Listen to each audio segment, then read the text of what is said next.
Yeah, it's Big C, Fin Posse Podcast in the building. If you hating on the Fins, turn this up louder.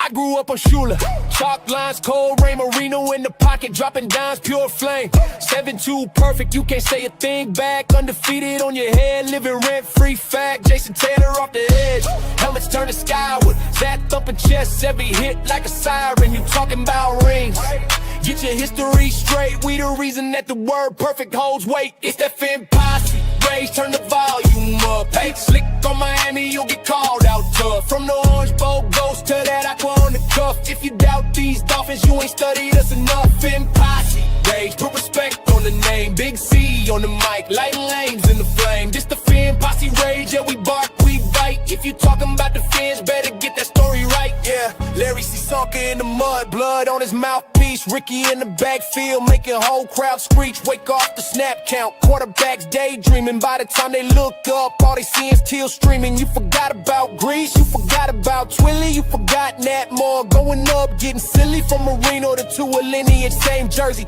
We've been airing that thing out since before you that 30. Posse, raise, turn the volume up. Y'all slick on Miami, you get called out tough. From the Orange Bowl ghost to that aqua on the cuff. If you doubt these Dolphins, you ain't studied us enough. Fin Posse, rage, put respect on the name. Big C on the mic, lighting lanes in the flame. This the Fin Posse rage, yeah, we bark, we bite. If you talking about the Fins, better get that story right. This for the diehards, slamming doors on the loss. This for the old heads still quoting Shula talk.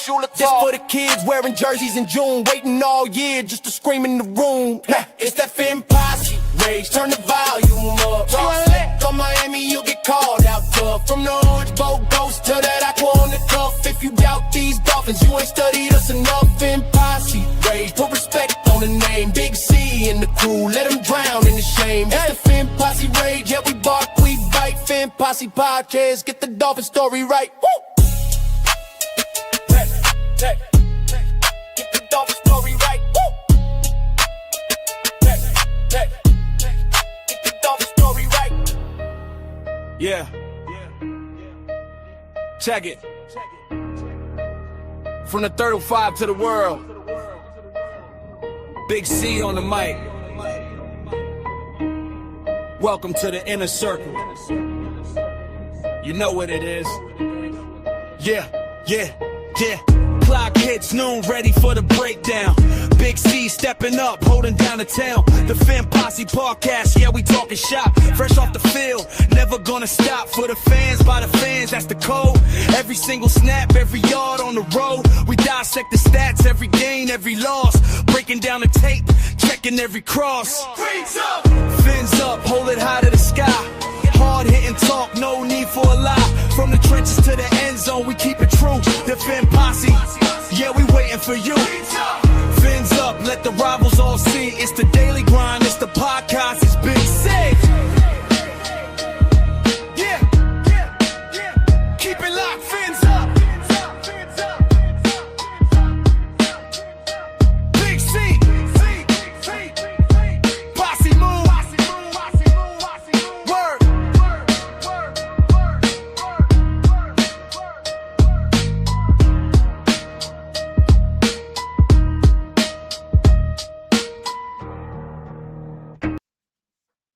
What up, Fin fans? Welcome to another episode of the Fin Posse Podcast. I'm your host, Big C, and this is brought to you by Game Changers Media. How's everybody doing this morning? Good morning. How is everybody doing? Best intro on YouTube. I like it, JD. I like it. I try, brother. I try. A very important day, in my opinion, for the Miami Dolphins in the 2026 season. We have a joint practice with the New York Giants today. Very curious to see how that transpires. I want to see how we match up against the New York Giants. I think there's some interesting matchups, not just for the joint practice, but for the, this preseason game. And depending on who plays, which if Jeff Hafley said the other day that everybody should be ready to play. Our offensive line, I think that's going to be it's really going to get tested, and we should be able to see really how good this offensive line can be. depending on if the Giants start all of their edge rushers, because the Giants got an impressive group of edge rushers. You got Brian Burns, you got Abdul Carter, you got Kayvon Thibodeau, you got Arvell Reese, the rookie, Darius Alexander. He's a guy that can get a lot of pressure on the quarterback. So I'm very interested to see how our offensive line holds up against that group of pass rushers. I don't know if there's a deeper group of pass rushers in the NFL than what the New York Giants have. So I'm very curious to see how they hold up against them. Jeff Hafley said that's a big matchup for him as well. He said he wants to see how our tackles and our tight ends hold up against that group of guys. Let's say our good mornings real quick before we jump in. I do have a bunch of questions that I gotta ask you. I want to ask the people in the chat. I'm gonna pull a couple people up, take turns. And I just got a few questions, and I want to gauge where everybody's, mindset's at. I want to get a real grasp of what everybody's thinking and their feelings on the 2026 Miami Dolphins. So instead of you guys asking me anything, I want to ask you guys. Let's say our good mornings though, real quick. Miller, good morning, good morning, good morning. Says, hell yeah, brother. I wish I knew more about the Giants team so I could properly evaluate this practice. I know they have edge rushers, but I don't know if it's going to be a good competition. JD, good morning. Idolme, good morning. Marcos, good morning. Lombardo, good morning, brother. Nate, what's up? Read no 7-on-7s today. 11-on-11s is the action. Glenn, good morning. Action already started. Yeah, I mean, action already started. And I want to touch base on the last practice because we didn't really get into that too much. I'm just going to run through it real quick. This is from Isaiah Smalls, and Isaiah Smalls has been on the channel before. He works over there with Omar Kelly. He's a beat writer for the Dolphins. 8-18 training camp notes. Wide receiver Kevin Coleman Jr. caught a pair of touchdown catches from both Malik Willis and quarterback Cam Miller. I think Kevin Coleman is a dark horse key player for this Miami Dolphins team. I think that kid, if you put him in the slot, he can do great things for the Miami Dolphins. I know they got Malik Washington, but Malik Washington's not strictly a slot receiver, even though he's undersized. Malik spends about half of his time on the outside. So I can see Kevin Coleman being a huge asset for this Miami Dolphins team, a big-time rookie player for this Dolphins team. Says Willis wasn't as sharp today as he has been in days past during team period. A lot of incompletions to start practice as he took a lot of deep shots, but definitely found a rhythm by situational period. Led the team down the field for a touchdown and 2-point conversion on a 45-yard drive. Quarterback Juju Brents returned to practice. I heard Juju Brents will not be taking part in the joint practices today, nor will Jordan Brooks. So there's that. But it's good to see that Juju's returned to practice. Linebacker Kyle Lewis worked with the safeties again. I think that's super interesting. We have a hole at the safety spot. Could Kyle Lewis fill that? And, Kyle Lewis, he's an interesting guy for me because he does a lot of his damage up towards the line of scrimmage. So I feel like he's almost like a better linebacker than he is a safety, but he has the athletic ability to play safety. Wide receiver Caleb Douglas faced a lot of double teams during the team period and was held without a catch. Listen, this is something that the Miami Dolphins are going to have to consider. If Chris Bell's not able to come back as soon as we hope he can, and the timeline's not clear on Chris Bell. Obviously, Chris Bell should be back sooner than we initially thought. But if Caleb Douglas is our number one wide receiver and Chris Bell's not back, and there's not really a threat of anybody else on this football team, he's going to face double teams. He's going to face the other team's best corner, and he's gotta win those battles regardless. He's got to. Whether you're double teamed or facing the opposing team's best corner, you got to learn to win those battles regardless.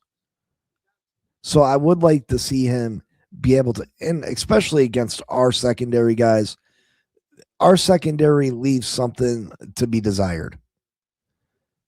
And if you can't, I mean, he's been producing against our secondary, I guess, but I just feel like he needs to dominate our secondary. For me to feel like Caleb Douglas is the truth and is going to perform at a high level this season, I feel like he needs to, at some point during this training camp, he needs to go out there and absolutely dominate our secondary. He's got to. Because I just don't think our secondary is that great.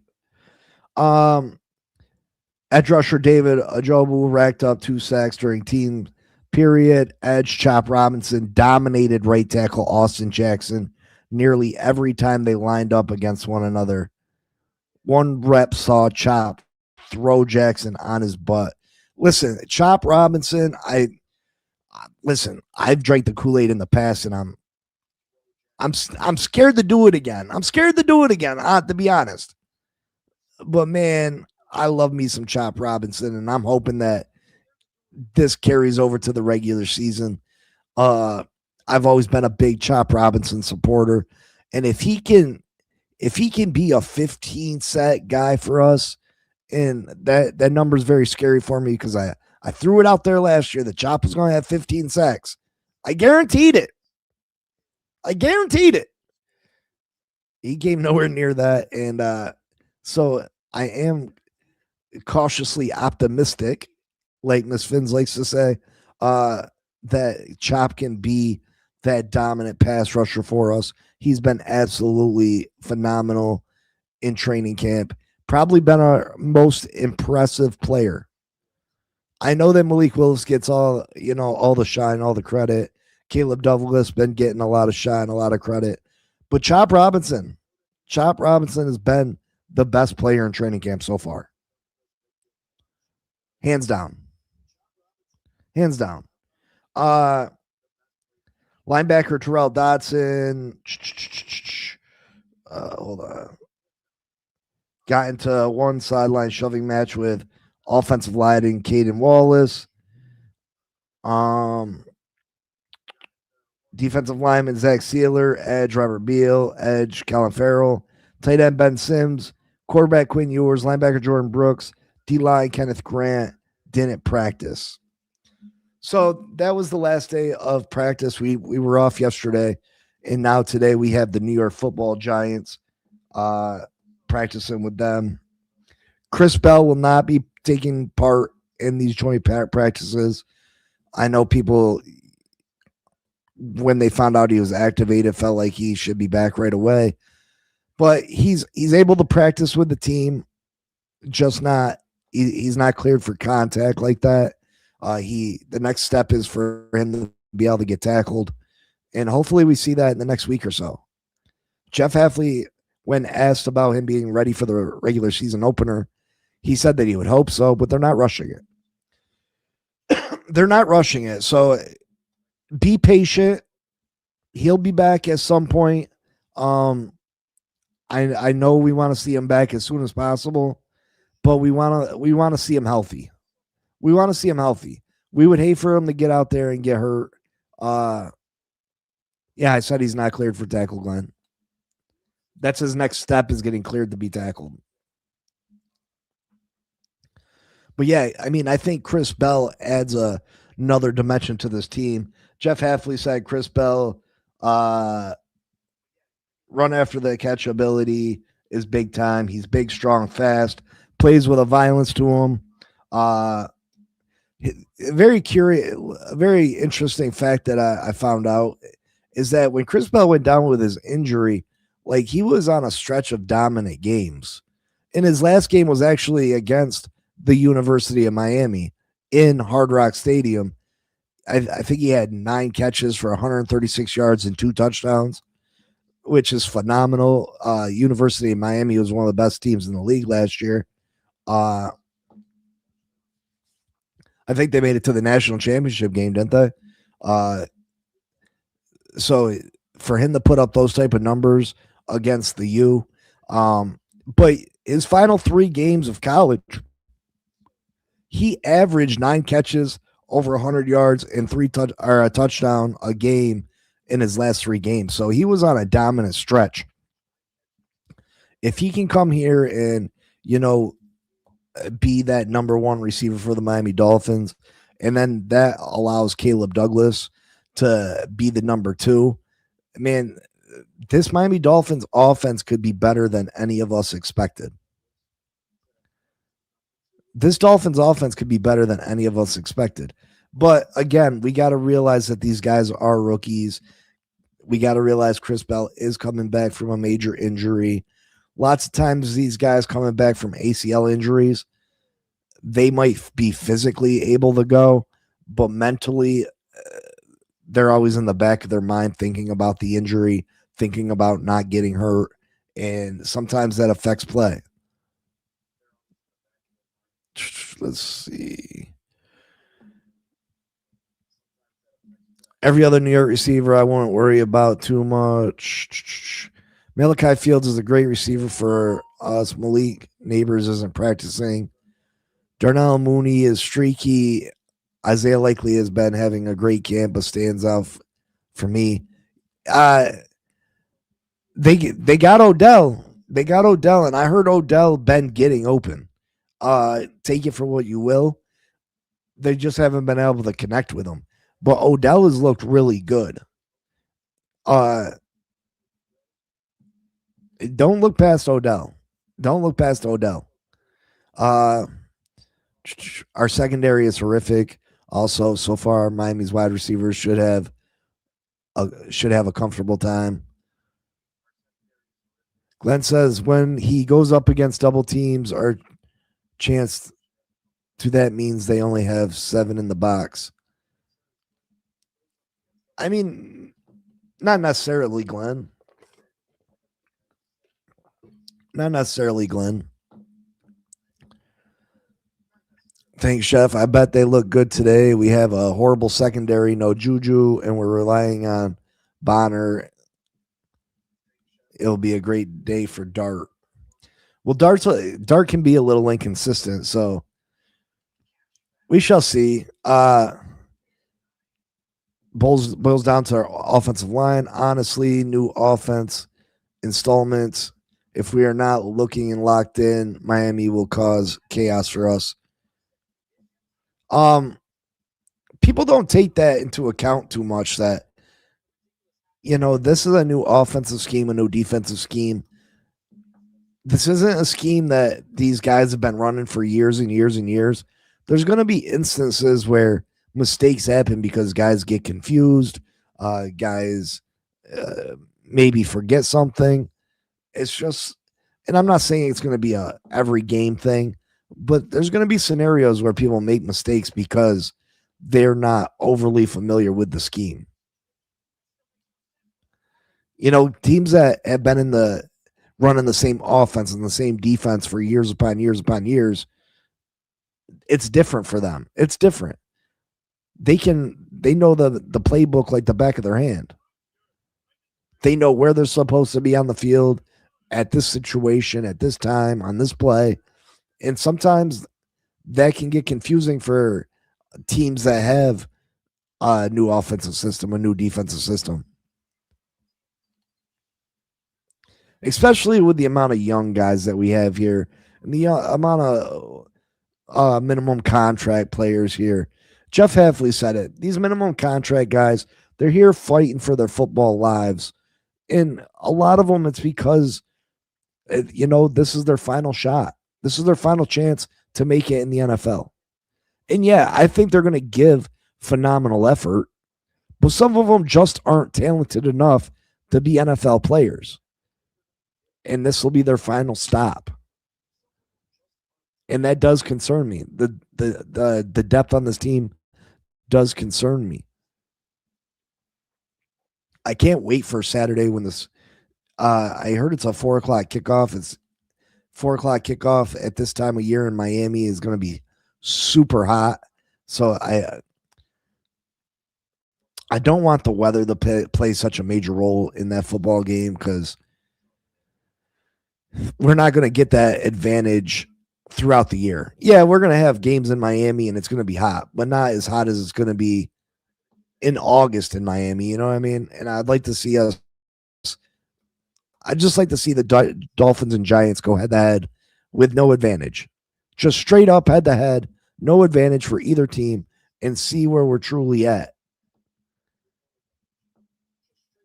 I want to see where we're truly at. I don't want to see the Giants guys down there exhausted and we're able to take advantage of it because we're used to the climate, blase, blase, blah. No, I want to see where this team is. This is a measuring stick. This gives us a real idea of who we're going to be.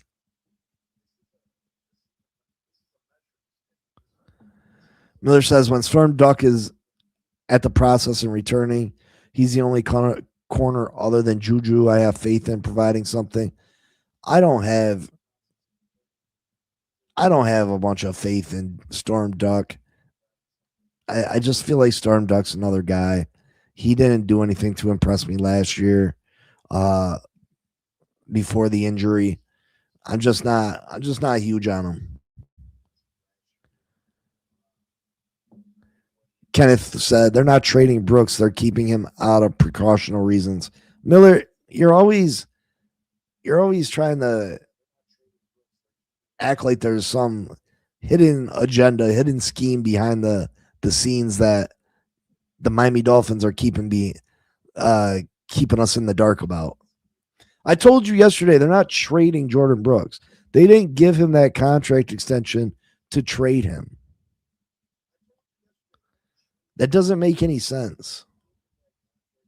Some guys get banged up and it's not worth it to risk them to get further injured, especially when you know what that player is. They know what they have in Jordan Brooks. Why put him out there? Why risk further injury when you got a bunch of young linebackers that you want to see where they're at? So this gives them an opportunity to get better, get more work in. It's a win-win for the Dolphins. It doesn't mean they're trading Jordan Brooks because he got banged up a little bit.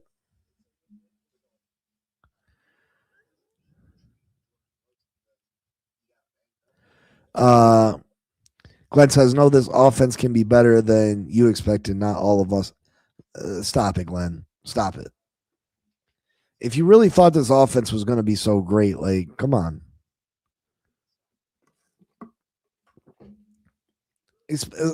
Especially without Chris Bell. I mean, what weapons does this offense truly have? You have Caleb Douglas, who's looked good in camp, but against what talent? Against mediocre talent at best. You got Devon Achane, of course.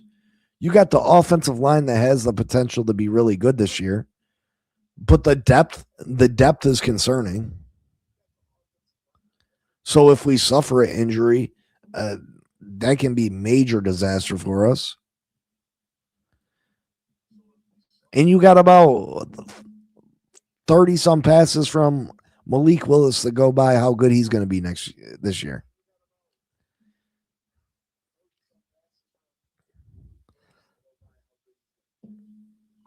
Cap says, I just heard the Dolphins had a kickoff return for a touchdown. Well, that's good. Who had it, Cap? Cap, you getting down on this fantasy football? It's July 20 or August 28th. We got to have the money in. I think the draft is August 29th. Miller says we had Odell and he was a phantom in the roster. It was some of the off the field issues, but I expect at least something. He caught maybe 2-3 balls. Yeah, I mean, listen, just because we didn't use Odell right doesn't mean that Odell was washed. I mean, I don't think Odell is a superstar by any means, but I think Odell can catch the football and they act like he's still got speed to him. They said he's been getting open during camp. Take it for what it is. They said they haven't been able to connect with him, but he's been getting open. When is cut day? I'm not sure. I'm not sure when cut day is. After the last preseason game, at the very least, JD. Kenneth says you forgot about Tolbert. He was very productive in Dallas. They weren't productive like that. Tolbert and Atwell weren't overly productive. I mean, I guess what do you consider productive? They're not difference makers. Those guys are number 4 receivers. They're not number 3s. They're not starters. They're number 4 guys.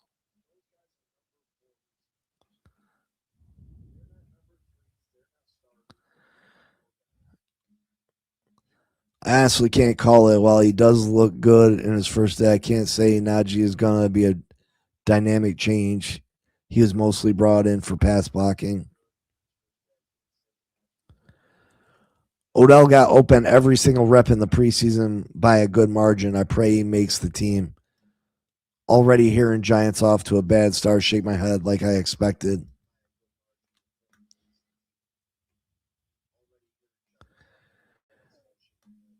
Kenneth Tutu will not make the 53, and if Chris Bell brings anything at all, Tolbert will be reduced to Nick Westbrook status. Laugh out loud, kind of subpar signings. I said that all along. Did I not, Miller? Did I not say both those signings both those guys weren't worth a damn?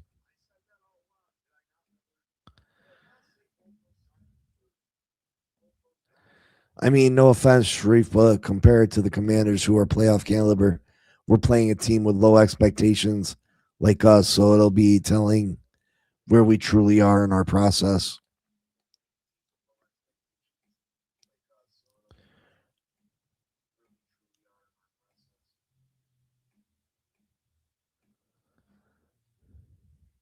Tolbert's not that good, bro.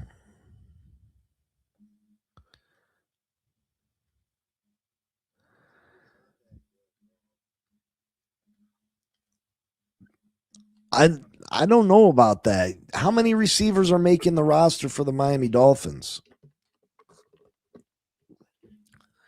How many receivers are making the team for the Miami Dolphins? You got Caleb Douglas 1, Chris Bell 2, Malik Washington 3, Kevin Coleman 4. They're not both making the roster. They're both not making the team.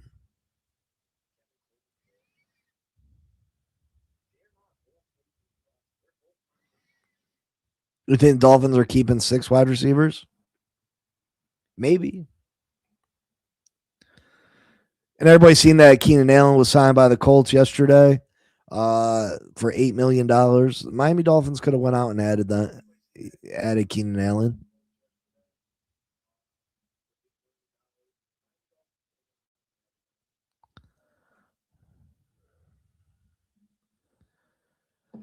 Joe Shad reports Dolphins O-line getting bested by Giants D-line. That's not great. But hey, the Giants got a very good, like I said, they got a very good pass rush.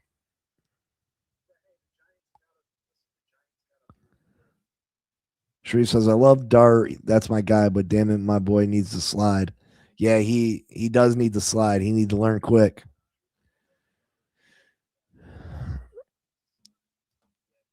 Good morning, Bonnie. Good morning. Giant safety sacked Javon Holland. That sucks. Mark says, Miller, don't be surprised. Tolbert and Atwell are cuts. Mark, are you playing fantasy football with us this year? I know I said something to you. I'm trying to fill up these slots.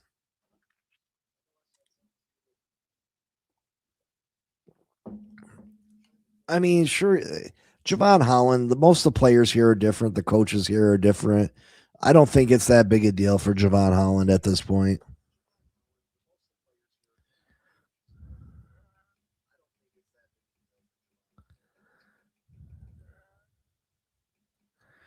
Probably 6 receivers, Glenn. Yeah, I mean, I guess. Yeah, I guess. But it's so easy to pull someone up from the practice squad that, you know what I mean, that you don't necessarily need to keep 6. It depends. It depends.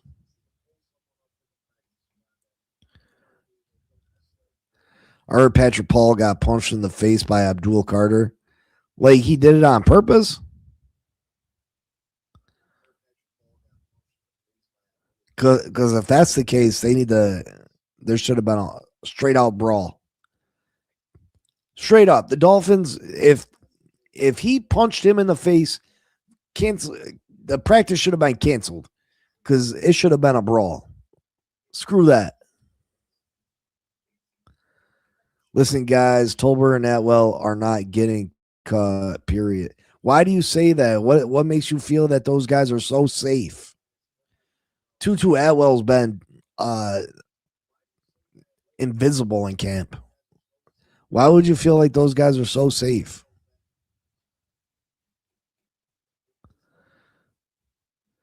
We don't need Keenan Allen. He's washed. It would be a waste of money. Bonnie, I think I don't.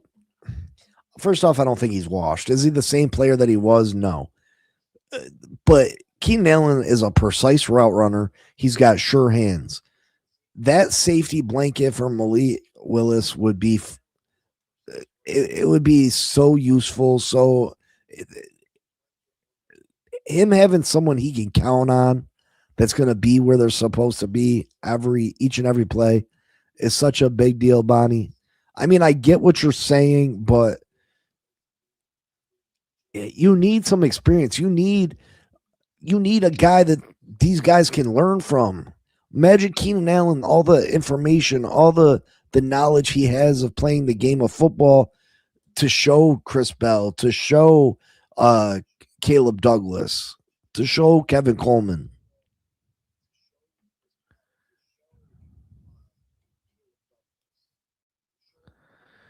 Achan just did a house call.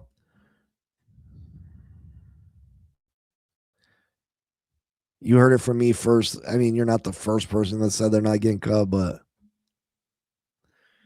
Mark, email me your email so I can send you the link to it, please. Hit my email. I'm sending out. I already created the league. I sent out the link. JD, I sent it to you too.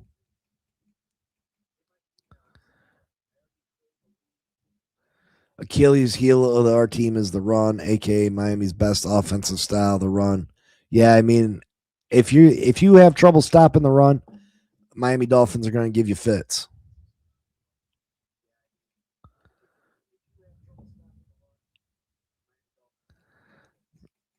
I mean, I'm not guaranteeing they're getting cut, but I wouldn't be surprised. I would not be surprised if one of them gets cut at the very least.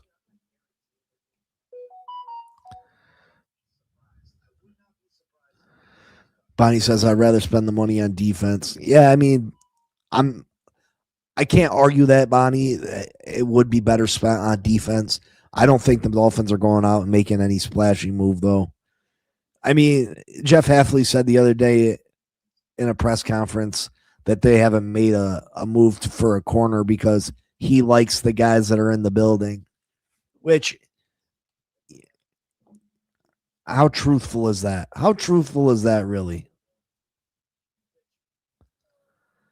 Glenn said it's the 30th, I think. So you want to do the draft after cut day? Is that what you're trying to say, JD?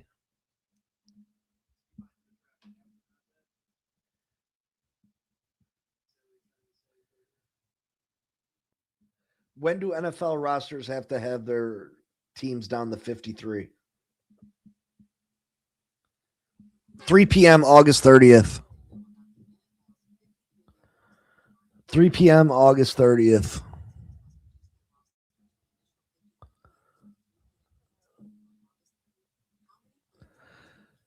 Glenn says it does look like our offensive line is having trouble with Giants' defensive front, which could be expected. Yeah, I'm not gonna hold that against them too much. I mean, the Giants do have a bunch of guys that can send at you. I think Brian Burns had 16 and a half sacks last year. Abdul Carter is a rising star in this league. Uh, Thibodeau is a okay player. They were considering trading him this offseason. Arvel Reese is their first round pick this year, and Darius Alexander is a really good player.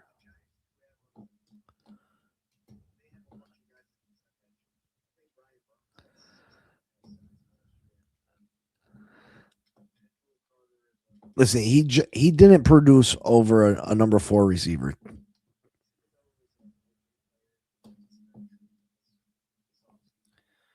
Yeah, I'm not holding this against the Dolphins. You would like to see them perform at a high level. You'd like to see them hold their own against the Giants pass rush. But if they, as long as they don't get destroyed by it, I'll be happy.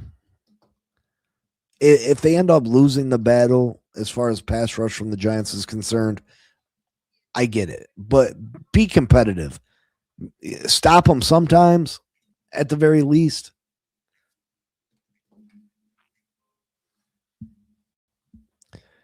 She says, I love my Giants pass rush. I hate my Giants run defense. All right, I got a few questions. I'm going to open up the link for you guys right now if you guys want to jump on, and I just got a few questions and just gauge where you guys are on these things.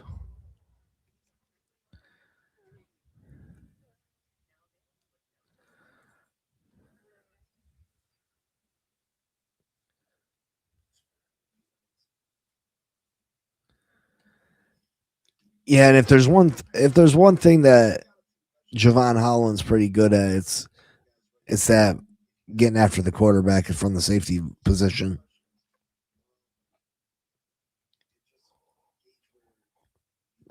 That game the Dolphins had a few years back with Brian Flores, and we ran the cover 0 against Baltimore. Javon Holland was all over Lamar Jackson that game. All over Lamar Jackson that game.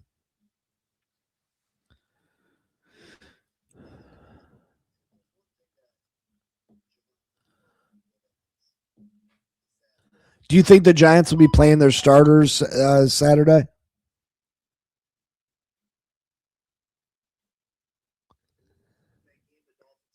Is Cam Scadaboo taking part in these practices?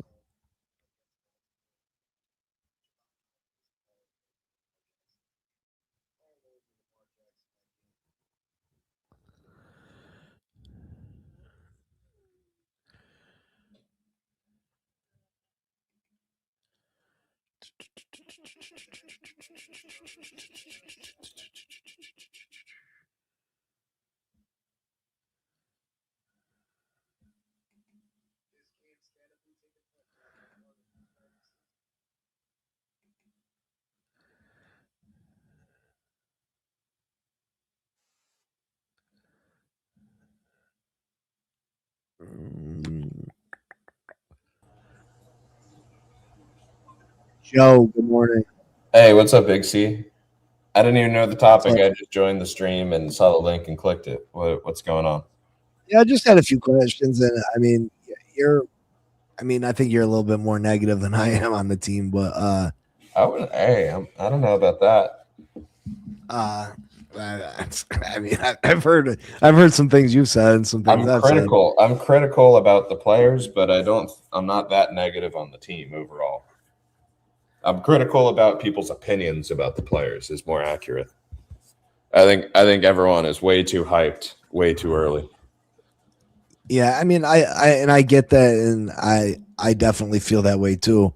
I feel like people are, they make a big deal out of someone doing very little. You know what I mean? And they definitely put it small things on a big pedestal. You know what I mean? Tell you what, though, the more I listen to Halfley, the more I'm starting to think that it's not going to matter about the talent necessarily. It's just going to matter about the amount of time that Halfley invests in this team, and over the next 2 years or so, we're going to see changes take place. I don't think we need to go out and get these grand pieces, right? I think just given enough time, Hafley's going to be able to work guys into what he needs. I have a lot of confidence in Hafley. But yeah, I've definitely started to drink the Kool-Aid on Hafley. I mean, obviously you need talented football players to win football games in the NFL because there's too many good head coaches that have good players. You know what I mean? So you can't just go out there and win with a bunch of bums. Get so far purely on coaching. Yeah, so I mean, you need a quarterback. And it's the same thing. You'll only get so far purely on talent if you don't have coaching. You need to have both. Absolutely. What offensive rookie has what offensive rookie do you think has the biggest impact this season? Offensive rookie. I mean, it's going to be Proctor. It's going to be Proctor, because you're going to see Bell and Douglas out there sharing receptions with guys that aren't rookies, like Malik Washington and Tolbert, and possibly even Tutu Atwell. So I think the biggest impact is it's going to be our first guy, the one that's out there every single play, Caden Proctor.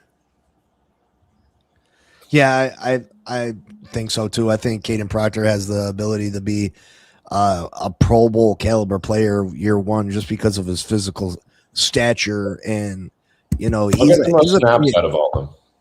He's a pretty athletic guy.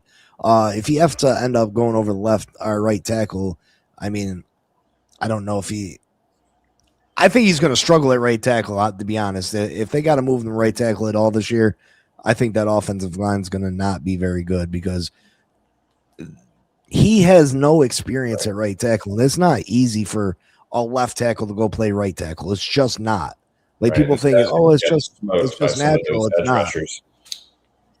Oh yeah, the footwork and all that, the hand placement, it's completely different, and people don't take that into account enough. I think paving the way for Achane is the best way to make an impact on this team right now. Oh, absolutely. He's our most gifted player by far. You know what I mean? He's the player on this team that's the most explosive. He's one of the most explosive players in all of football. And I liked the player. I was mad at the pick because I thought there were other players we could have gone right there, but I'm not mad at the player, if that makes sense. I think he's a great player, and I like that we have him on our team. I just wanted Downs or Bain right there, Yeah. Well, you were big on trading Devon Achane, weren't you? Yeah, because I thought that this was the kind of business move you need to make. I mean, look, we've got what, 3 to 4 more seasons of Achane being Achane. If you're thinking it's more than that, I think you're delusional. So when you've got a team that's in a clear state of rebuild and you've got a guy that's in his prime and a product that expires quickly, you want to move that. So from a business sense, nothing against Achane. I just thought it would be us putting our best foot forward for the future by moving some of those guys like Achane, Brooks, even Brewer. Yeah, I mean, I think you're right about that. I mean, I can see him being good for us for another 5 years. I mean, he's 23, I think. No, he's 25. Up to that 28. No, he's not 25. At the very end, he might be 24. He turns 25 this year. He turns 25 in like a month or two. Devon Achane, birthday. He'll be 25 by week 6 or something. Oh, all right. Yeah, you're right then. So he's going to get through this contract. Obviously, you don't give him another big contract. You try to move him after that. The only thing that kept him here, in my opinion, is that people don't pay much for running backs. That's the only thing that kept him here. Oh, absolutely. I mean, you're not going to get your. That's why Jordan Brooks is still here. Let's be real. Yeah, it's the same thing. Our 2 best players are not at premium positions. Yeah, they're important positions, but no one pays a premium for them. Yeah, or we could have got a haul for both. You know what I mean? Which would have helped this team rebuild and get better faster. I think we could have jumped on Brooks to Dallas pretty early, and I think Achane could have gone just about anywhere in the NFL. Yeah, but it's a second for HN and a fourth for Brooks No, worth no, it? You know what I mean? no. I agree. I think look, if this GM and came in and he flipped HN for a first or something, I would have been like, we've got the new front office is correct. But realistically, it would be a hard trade to pull off. You never know, though. We could be asked this year, and by trade deadline, it could be like, where's HN going? Yeah, I don't know. I think they're gonna. His contract's not that insane either. Like, I don't think teams are going to be scared of that new bag.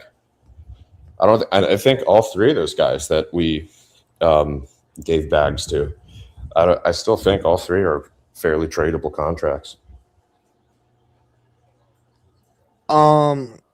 Besides Proctor, other offensive rookie, because Proctor's kind of the easy answer. Well, we really don't know what we're going to get out of Bell, right? We've had the excitement of him coming off the NFI list and being on the active roster, which I would assume indicates like he's going to be in the first 4 weeks of the season. We'll see him.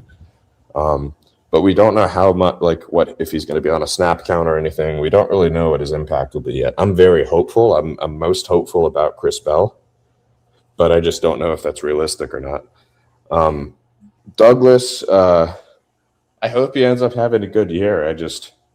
I'm spending most of my time on YouTube bringing people down a peg or two on Caleb Douglas.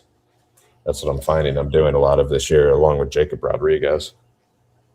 It's crazy that people are treating this draft like we've got 4 Hall of Famers on it. It's just not realistic, right? When you hear, Proctor's the next gold jacket offensive lineman, Chris Johnson is the next Sam Madison, Caleb Douglas is the next Randy Moss, Jacob Rodriguez is the next Zach Thomas. I'm just tired of hearing that stuff. There's no way we hit on all of our draft picks like that. We hope they're decent guys, but realistically, half of them are going to fail. Well, I went and got these numbers again because I had gotten them before, and because people just think that we hit on all 13 draft picks.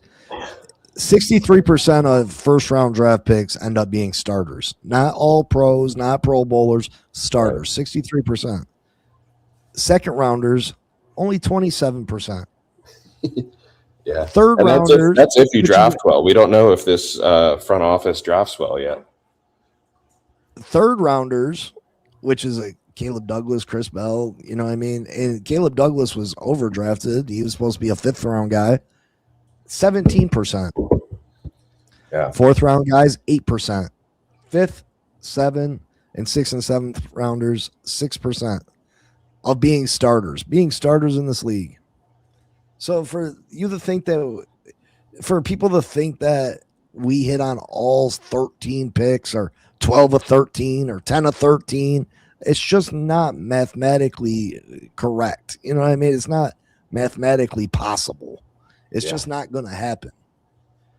Yeah. And guys are going to look good in camp, but consider the competition. If we got one of the worst corner rooms in football and Caleb Douglas is always open or always catching passes, is it because Caleb Douglas is so good, or is it because our defensive backs are so bad? Yeah, that's why these joint practices and preseason games are helpful. With this preseason game coming up, though, I really hope we get more than one drive of first-team offense, because even watching the film, right? I was watching who did the film last night. TD had the all-22, which he breezed through it. And I don't know if there's more film out there, but yeah, I think he mostly focused on the offensive line, and they did look good. That offensive line did look good. But I'd like to see more about, how these receivers look against real defensive backs that we're going to see consistently throughout the season. What he showed the game against Commanders? Yes. Yeah. But that was Commanders had 24 players out, starting players out. Exactly. Yeah. No, look, we're not really going to see it until week 1, right? And that's when everyone's going to get a dose of reality of where we're at as a team. But I'm like I said at the start, I am excited in the fact that we have Hafley. I think there's going to be good things that come from that even this season, despite thinking that we're not going to have a great record. I really do. I think there's going to be a lot of development that we observe. I think we're going to be a lot happier with the offense. Probably the lack of turnovers, unless Malik becomes like has like a fumbleitis. Hopefully we're winning the turnover battle. There's going to be small things that we can be very, very, very excited and hopeful about for next season. But I also sometimes I do a lot of coding. I like make things like the other day I made a schedule picker and like season predictor basically for the NFL. But recently I made a 53-man roster projection and depth chart projection. So if you ever want to have that on a stream, just let me know. There's no ads or anything like that. So there's no logos, and it's all stuff that I made. Yeah, definitely. Whenever you can come on and present it and show whenever you want. Just let me know. Yeah, for sure. He said that Chicago offered us a first rounder for HN. I don't believe that. I didn't hear. I don't that either. anywhere. I think we would have jumped on that. I'm not saying it's not true, but Chicago's in a good place right now. They don't need to be making moves like that. Yeah, I mean, I never heard nothing like that. I heard the most we were going to get is a second. Miller says that's where you're getting messed up. Caleb Douglas is always open. There's maybe 4 or 5 corners with athleticism to jump up and meet Caleb at the catch point. How many passes do you think he's going to that are going to be jump point catches? What is this based on? That whatever you just read. Is that based on his college film? That's what Miller said. We've only seen 2 throws to him. Which I'll say, by the way, that one that was an incomplete pass, I thought Malik Willis did a great job on that play, going through multiple reads. Just a few inches off, that would have been a great play. The second you mentioned the turnover battle. I think he's going to be pretty good with turnovers.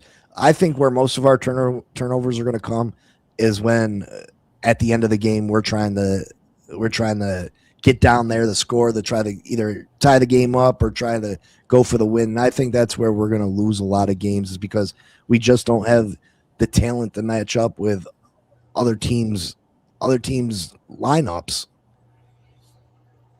Oh, that was Miller's point that you were reading? Yeah. Oh, that makes sense. I was telling Miller needs to share whatever he's smoking in the mornings. Well, the thing is, Miller woke up the next day after the draft and hated Caleb Douglas. Hated it. He hated the pick worse than me or you. That's the thing. That's the thing. Loves him. People are so uncalibrated on these picks and these players. It's all over the place. I compare it to believing in Santa and the Easter Bunny all the time. It's just very like drink the Kool-Aid. The realist, I am more concerned with the Dolphins' defense than the offense. I think if Chris Bell can get back, this offense has the potential to be pretty good. I'm curious. But again, we have no idea what Chris Bell is going to be. We have no idea what Caleb Douglas is going to be in the regular season. So just assume that the Dolphins' offense is just going to be so great. I got to believe it before I see it. A lot of people are so sure of the fact that Chris Bell would have been a first rounder despite the injury, but I don't know what that's based on. And he had a pretty good stat back by like week 2 or week 3. That's better than Tyson, and Tyson was a first rounder. So wouldn't Chris Bell have still gone in the first or at least the second round if that really was the case? So I'm hoping he's good. I can't stand when people say he would have been a first rounder though, because that's to me that's just like drawing lines that you shouldn't draw. The realist said, I told all these effing beat writers, I told all these YouTubers that he was off the trade table that was just Malik being Malik. We haven't even seen Malik what he can do yet. But that goes both ways. You don't know what Malik's which going to look Malik? like in 17 games. Is it Malik Willis? I think so. I think Malik Willis has looked good so far. Like he in that first drive, he looked comfortable. He was doing the right thing. Like he did everything he was supposed to that drive, but he didn't do anything amazing. And that's what we need to remember is that he didn't show that he's like franchise QB yet. He just showed that he can command a scripted drive very well, which to be honest, we saw a few times out of Tua, right? That first scripted drive sometimes would work pretty well. And then everything shit would hit the fan. So that's why I want to see more drives out of Malik this year or this week. I want to see a few drives. So it's not just the one scripted thing that we have. Miller says we haven't had a wide receiver like that since Devontae. Devontae wasn't that great for us. Like I think people put, yeah, like Devontae. Wait, who is he comparing him to? Caleb Douglas? Caleb Douglas. Yeah, that's crazy, dude. Because of the contested one catch. This guy's got one catch in preseason.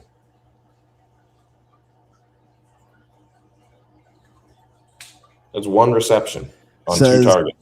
Thibodeau slapped Cole Turner in the face after Carter punched Paul in the face. We are getting bullied. Dolman says. Well, Hafley was live this morning saying that if they throw punches, they're out. The realist says this is what you, replying to what you said. Tyson wasn't hurt, bro. He was out there making highlight reels before he got drafted, kind of like our quarterback did during COVID. What? Isn't Tyson the guy that they're saying is now going to miss like the first 2 months because of that injury? I'm not sure.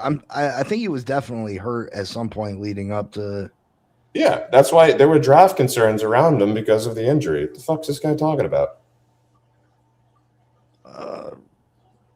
Rookie wide receiver Tyson. That was Arizona State, right? Wasn't that the guy from Arizona State with the hurt leg or whatever? What injury did wide receiver Tyson for the Saints have coming out of college? He said he suffered a hamstring injury that could keep him out for the 2 months, potentially missing at least the first quarter of his rookie season. Right. Says Saints knew the risk of drafting Jordan Tyson, but they didn't. Says Saints knew the risk of drafting Jordan Tyson, and did it anyways because that's what they do. Well, there you go. There's my point proven. I don't know what the fuck this guy's talking about.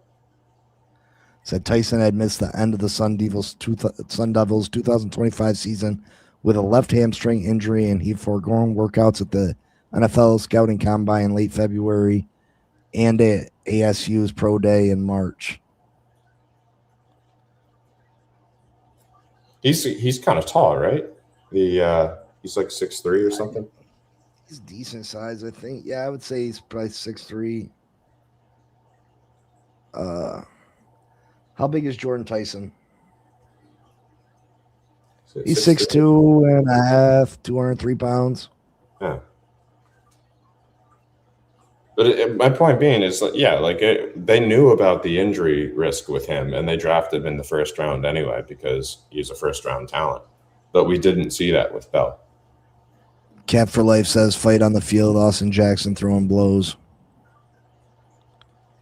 So it's pretty chippy. It's pretty chippy out there today, huh? Austin Jackson, man, that guy, even if he plays decently, he's probably gone.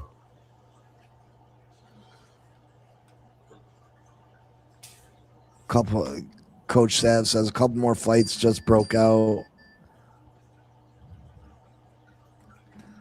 Look up Tyson's highlight reel before draft. So are you saying that Jordan Tyson's that much better than Chris Bell? Yeah, I'm not sure what the point is. My point was that Chris Bell was not a first-round talent, and we see that based on Tyson getting drafted in the first, even though he has an injury. And one that they knew could hold him out for a few months. It was with Chris Bell, they knew he was going to come back. It was just a matter of when, right? So same boat, but he was a third-round pick instead of a first round. Well, he says he suffered that after he got drafted, but that's not true. That's why he didn't partake in the combine and shit. Yeah, I don't think we can move on from Austin Jackson. We don't have no depth. We don't have next no year? depth. No, this year. Oh, no. I'm not saying cut him this year. I'm saying this is his last year as a Dolphin. Oh, okay. Even he would have to play well and not want to be paid much money, right? Is he on the last year? Yeah, I believe so. Right. So either way, like even if he plays well enough to warrant another contract, he's probably going somewhere else. And if he doesn't play well, we're probably moving on from him. So I think Austin Jackson's kind of just hopefully he stays focused this year, but I don't think he's unless they want to keep Proctor at guard. I mean, but I don't think Proctor's going to be cool with that. Guards making way less money than tackles, right? Yeah, for your second contract, you want to be a tackle for sure, unless you're going to Carolina Panthers and they're going to give you the absolute bag like they did like Hunt. Yeah. But in general, yeah, you want to be a starting tackle for at least 2 years when it's time for your next contract. But I mean, my assumption is that they're going to do like a progression of him from guard to tackle and then fill in the guard next year with someone else. But maybe that's a waste of time. Or maybe Austin Jackson goes down when there's a strong wind and we end up kicking Proctor outside early. The realist says definitely better than Chris Bell, but he'll never is going to be healthy. Who? If Chris Bell was in Tyson's body as far as injury, I think he's talking about Tyson. It says Tyson's definitely better than Chris Bell, but he never is going to be healthy. If Chris Bell was in Tyson's body as far as no injuries, he would have been drafted in the first 35 picks. The fuck is this guy talking about? He's saying I'm spreading wrong news, man. I don't think you are. I'm gonna put the link out for you. You come up and say what exactly. Yeah, I'll drop back and listen to that because I don't. Well, I mean, you don't got to go nowhere. You know what I mean? Oh, okay. I thought you were doing one at a time. Yeah, but chances are he won't click up. What second-year player do you think is going to make the biggest leap forward this year?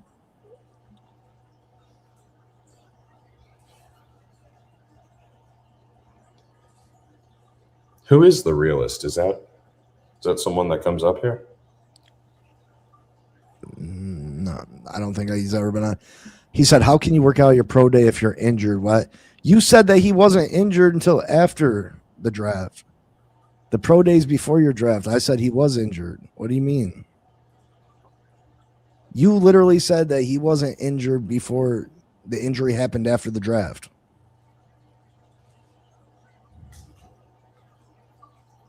I don't know. I'm already lost on this. I think it's just getting twisted around too much now. Right here it says, I'm going to put it on the screen. He suffered that after he got drafted. I said no. Maybe he re-aggravated it. Maybe that's what happened. I remember I did hear recently that they announced that he's going to be out for 2 months or something like that. But I thought that was already known from before they even drafted him, that it was a strong possibility.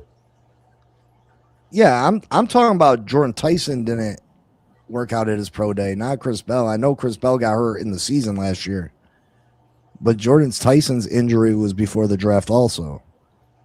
And what Joe was saying is, why did the Saints pick Jordan Tyson in the first round with his injury concerns, but the Chris Bell fell all the way to the third round if Chris Bell was going to be back before Jordan Tyson? You won't find many critics of Chris Bell, which I found weird. Right? Like every single rookie that's coming in, there's going to be positives and negatives about their game. Even first overall picks, there's going to be negatives.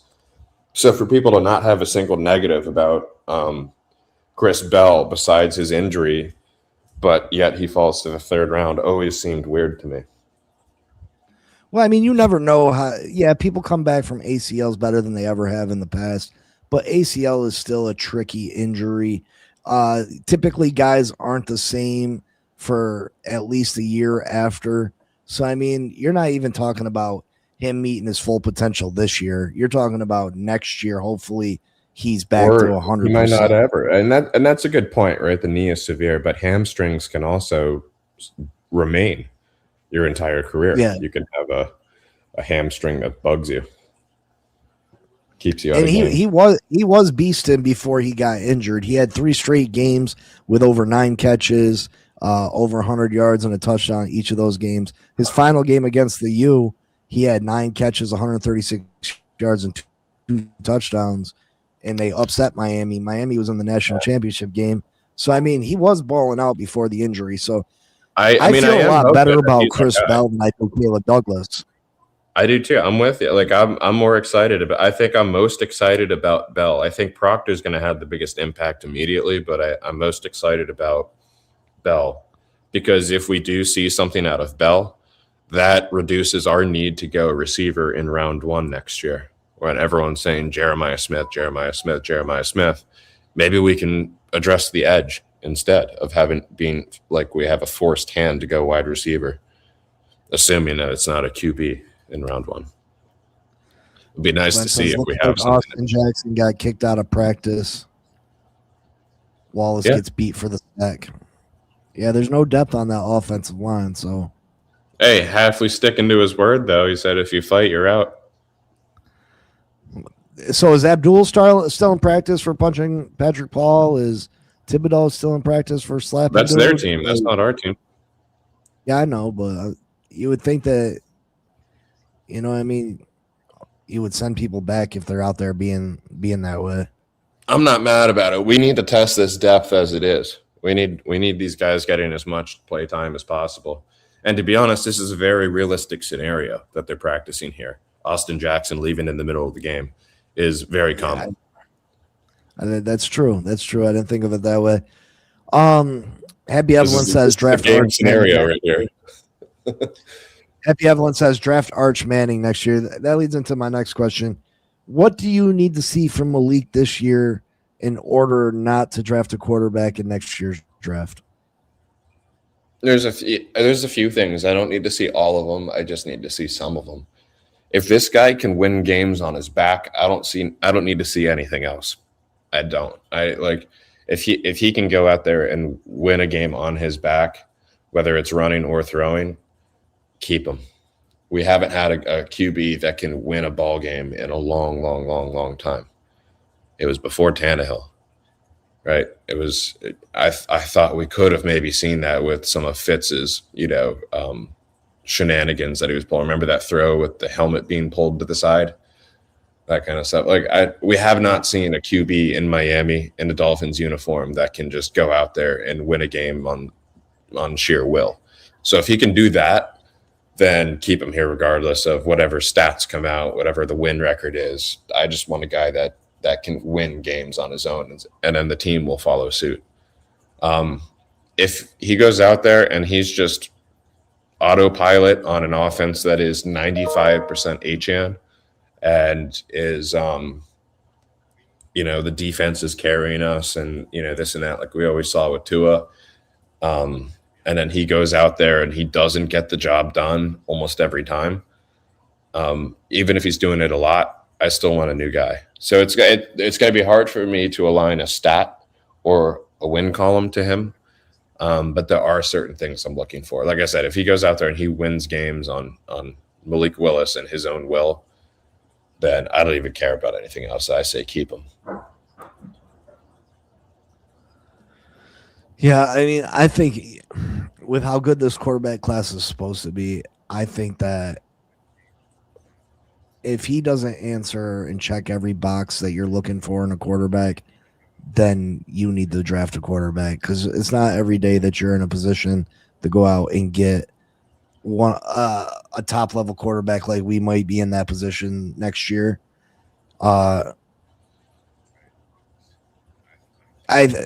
Listen, I think he's got talent. Like you said, he's impressed me with the things he's been able to do so far.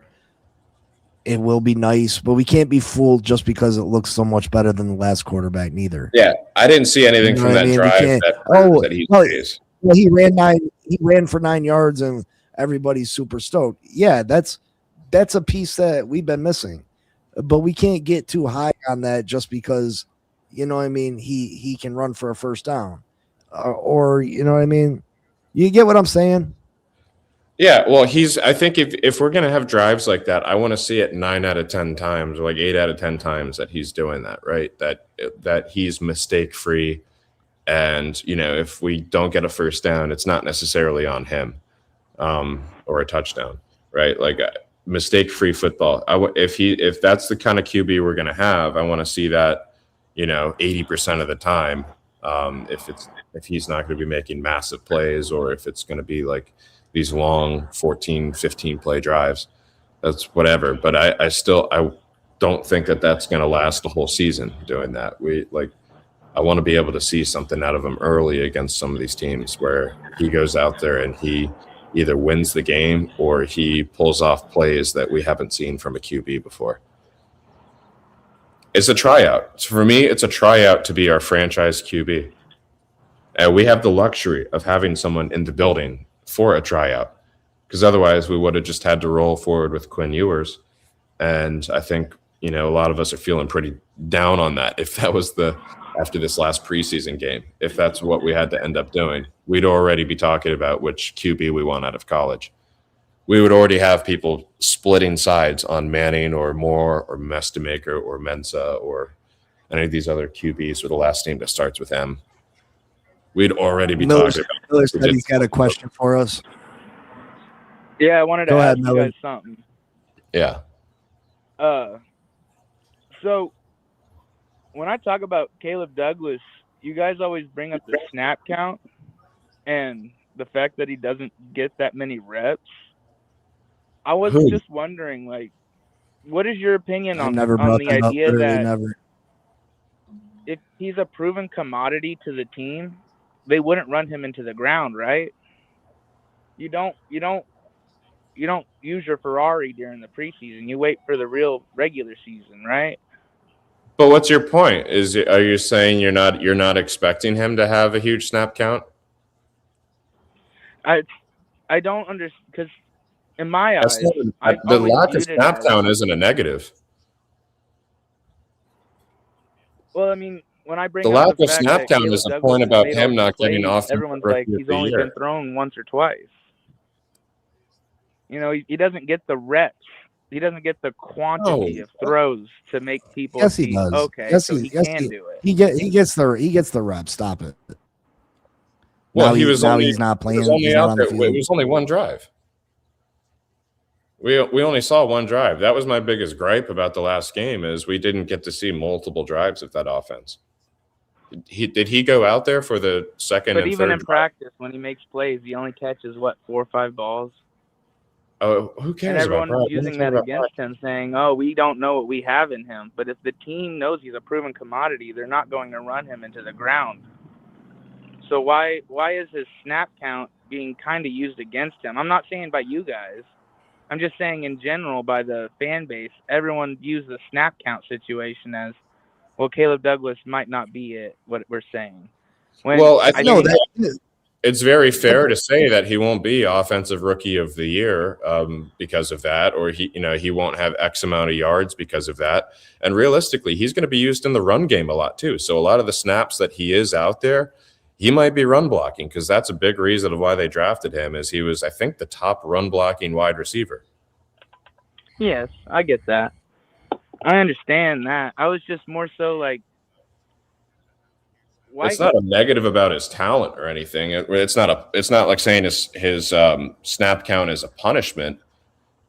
we have a few other guys that fit differently. Once Bell comes back, that will eat at his snap count, and his target I count thought will Bell be coming back would running eat back. at Tolbert's snap count. I think Caleb's kind of cemented in the snap count when it comes to the regular season. I honestly think Caleb's their number one wide receiver going into the season. But what makes you feel that way? It's the way that the done? offense is calibrated. I think they're This going is to our first. It's a run first offense. Like Malik for sure is going to eat and he's going to get a lot of targets. But when it comes to actually moving the ball downfield, Caleb's going to be our number one option. I truly feel that. I think it's going to be like four guys that are split for about 500 yards for a while, or close to 500 at Achane, Dulcich, Douglas, and Malik Washington. I'm glad you said something about Dulcich. Can I ask, like, going to be the volume? What happened with you need Dulcich? to remember that. The reception leader is probably going to be Malik Washington. Really? Yes. You don't think it'd be Achane? No. The reception leader? No. I think it'll, because we're gonna use him enough on the ground to where we're not spamming him through the air. At least I hope not. I hope it's not just a bunch of screens to Achane. I'm not. The reception leader. I think they will be using the reception count. I'm more so not much of a screen game. I'm more so of he's going to cut out wide to the slot. I feel like he's going to play wide back more than he's going to play running back. I don't think so. I think Malik Washington is proven himself in that slot position, and we've seen it all through the preseason, and now we've seen it in the week one, and I think we're going to see it. When do we play? Saturday? Friday? I thought Malik was playing more X receiver in the preseason than slot, but I see what you mean. He's going to be the volume merchant, regardless of where. I think Malik Washington, the style of routes that they have him running, I think he's going to be the volume guy. It may not be the yards, but it'll be like how we used to use Jarvis Landry. He's going to be that safety blanket. Yeah, he'll be a safe bet for receptions like every drive. If you're going to gamble. I really think we need to address the tight end room before we address the wide receiver room. Are you not satisfied with Dulcich? I'm not. I don't think Dulcich is it. I think it's a fair question because Dulcich quickly became a fan favorite. Very quickly. Last year. Yeah, very quickly. I think whether it's in the absence of a good tight end here for a while, right? We had Gesicki, which was basically a wide receiver. And we had Waller, which for a while we didn't even know when Waller was going to play, and it was very frustrating. I mean, when he did contribute, he really contributed. Kind of grabbed on to Dulcich. But I got to say, Jonnu was actually a breath of fresh air. Jonnu Smith. That's true, but Jonnu was I don't know. I felt like it just became like just spamming Jonnu at the end of that season for Tua. That's all he really had to his game. And to me, it didn't really get us anything. It was I mean, to be fair, Tua really couldn't pass more than 20 yards towards the end of the season. You know what I mean? He had to hit Jonnu. Yeah, I don't know. I mean, when you've got receivers out there like Tyreek and you're hitting Jonnu, to me, that's just like teams are kind of giving you that. Yeah, 100%. Well, I appreciate it, guys. I'm going to hop off here. Miller, you got to share whatever you're smoking in the mornings. Hey, man, it's some good stuff, but the hopium's here. The hopium's here, man. I just want y'all to, I appreciate y'all. I really do. But y'all really like a cup half empty mentality. And I get it because we have, no success in the past 26 years. But the feeling of this year is totally different than it has been since my entire adult life. But you're letting that cloud your judgment. Yeah, we got a quarterback that everybody feels good about. We got a head coach, and because they're so vastly different than the last regime, this head coach completely different than Mike McDaniel. When he gets up there and talk, he sounds impressive. He doesn't sound like a blabbermouth that you got to try to dissect what he's saying. Our quarterback isn't a hit away from hospital stint. You know what I mean? So everybody is letting that overshadow the fact that we had to tear down this roster completely and rebuild it from the ground up. And because of bad decisions by the past general manager, you know, we didn't have a lot of ammunition to rebuild this football team. But it because goes we deeper got than that too, Big C. We got a new head coach, we got a new quarterback. That doesn't cover up for all the minimum contract guys, the young guys that haven't reached their full potential yet. Right. It goes way deeper than It's more that. so the fact that we don't have, you know, Ross making business decisions anymore. We don't have Garfinkel as a president anymore. Greer is gone. Like, they don't get on the field, regime is bro. That's done. not gonna be something that is instant. That's not gonna be something that's instant on the field. Can I chime in here because I got about 2 minutes before what's up, Joe? How you doing, brother? I'm good. And everybody on the panel. I came in here because I was gonna try to see if I could come back eventually, but then I heard something that really it really got me going. I heard someone say that us fans, was it you, Miller? What was it that you said about us fans? We're empty in the head. What is it that you said? Because there was a lot of noise going on. Can you repeat that? Uh-oh, you got Sharif up here now. Yeah. Is Miller still here? There goes the afternoon. I'm just kidding, Sharif. Morning, everyone. Fins up. Hey, so anyways, some fans and Big C, you do a great job. But one of the things that I would like to see you do moving forward, and I'm only giving you this as an advice, don't entertain these clowns they're doing it just to mess with you. They're doing it to try to just get under your skin.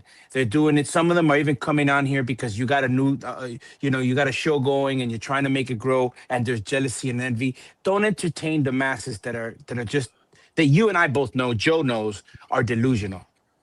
You know why? Because these people will never understand the business of football, what the salary cap means, what a rebuild means. These are not real fans. We understand this. These are delusional fans. Right. Well, there's also 31 other teams in the NFL that are trying to improve at the same time. It's not like we're, in a vacuum by ourselves. Agreed. But in our particular case, for anybody to sit here and tell me 10 wins, 11 wins, 8 wins, 9 wins, and with a certainty, like if we're the fools, I got a problem with that. Because it just shows me either you haven't really seen football, you're young, or you're just you and this sucks to say, you're just that stupid. No, I think it's denial. Let me say something. Hey, true fan, to everybody that is so stupid, right? When they drafted Caleb Douglas, did you like that draft pick? Oh shit! So I hear just by your tone. I'm asking you a question. You walked into that one, true Finn fan. I walked into that, hated brother. it. You It was listen. terrible Just pick. because you agree with him, Sharif, don't try to jump on me with anything because I'm not scared to write. No, what he was gonna say is, how does it look now? TFF, he was gonna say, how does it look now? How does that pick look now? How does what? Caleb Douglas? How does the pick look now? Well, hold on. Ask Sharif, if you, with all due respect, if you don't mind, butt out of it. Ask me the question again, my brother, because I couldn't hear you. Did you like the draft pick in round 3, the one before Chris Bell, Caleb Douglas? TFF is trying to think of something.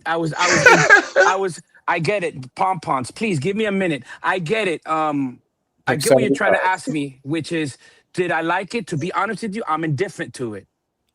See, the problem is that, like most fans, I don't get so hype off of just one pick. I realize the position that we're in right now, and we'll repeat it again.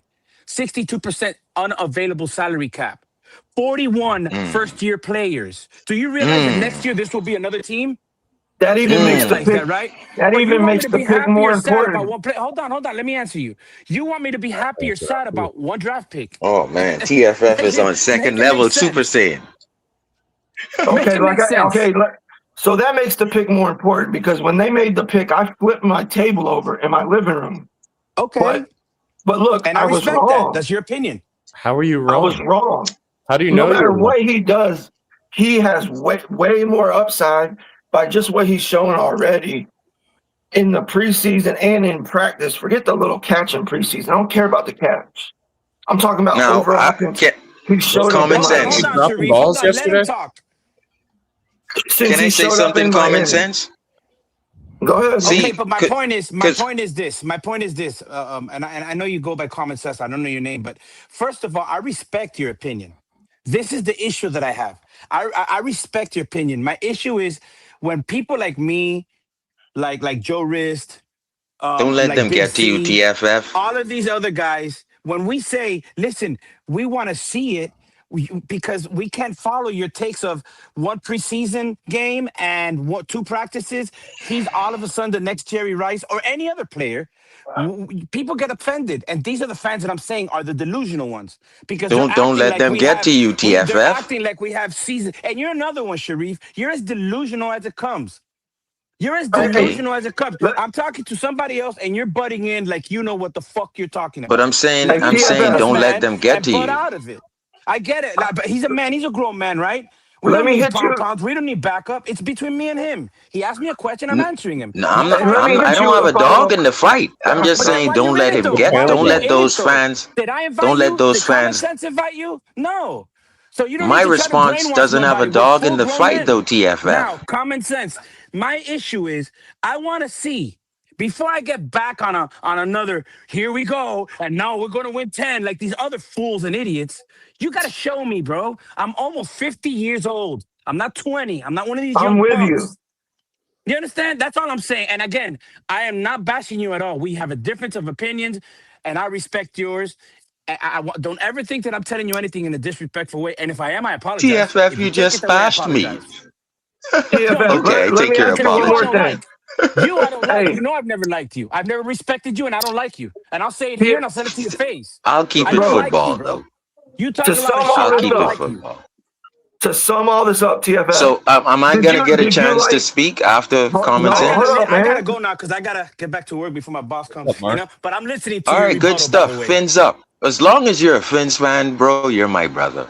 I could care less what you call me, but don't call me late for dinner. But I want to just say this, guys. First of all, fins up to everybody. I love y'all. Something that Jeff Halfley said today in the press conference. They asked him about the tackle from Giants and the guard from the Giants, Humphrey and Andrew Thomas. And then they said, as you look at those two guys, what do you think about Proctor? And he said, this is how I look at it. I'm happy.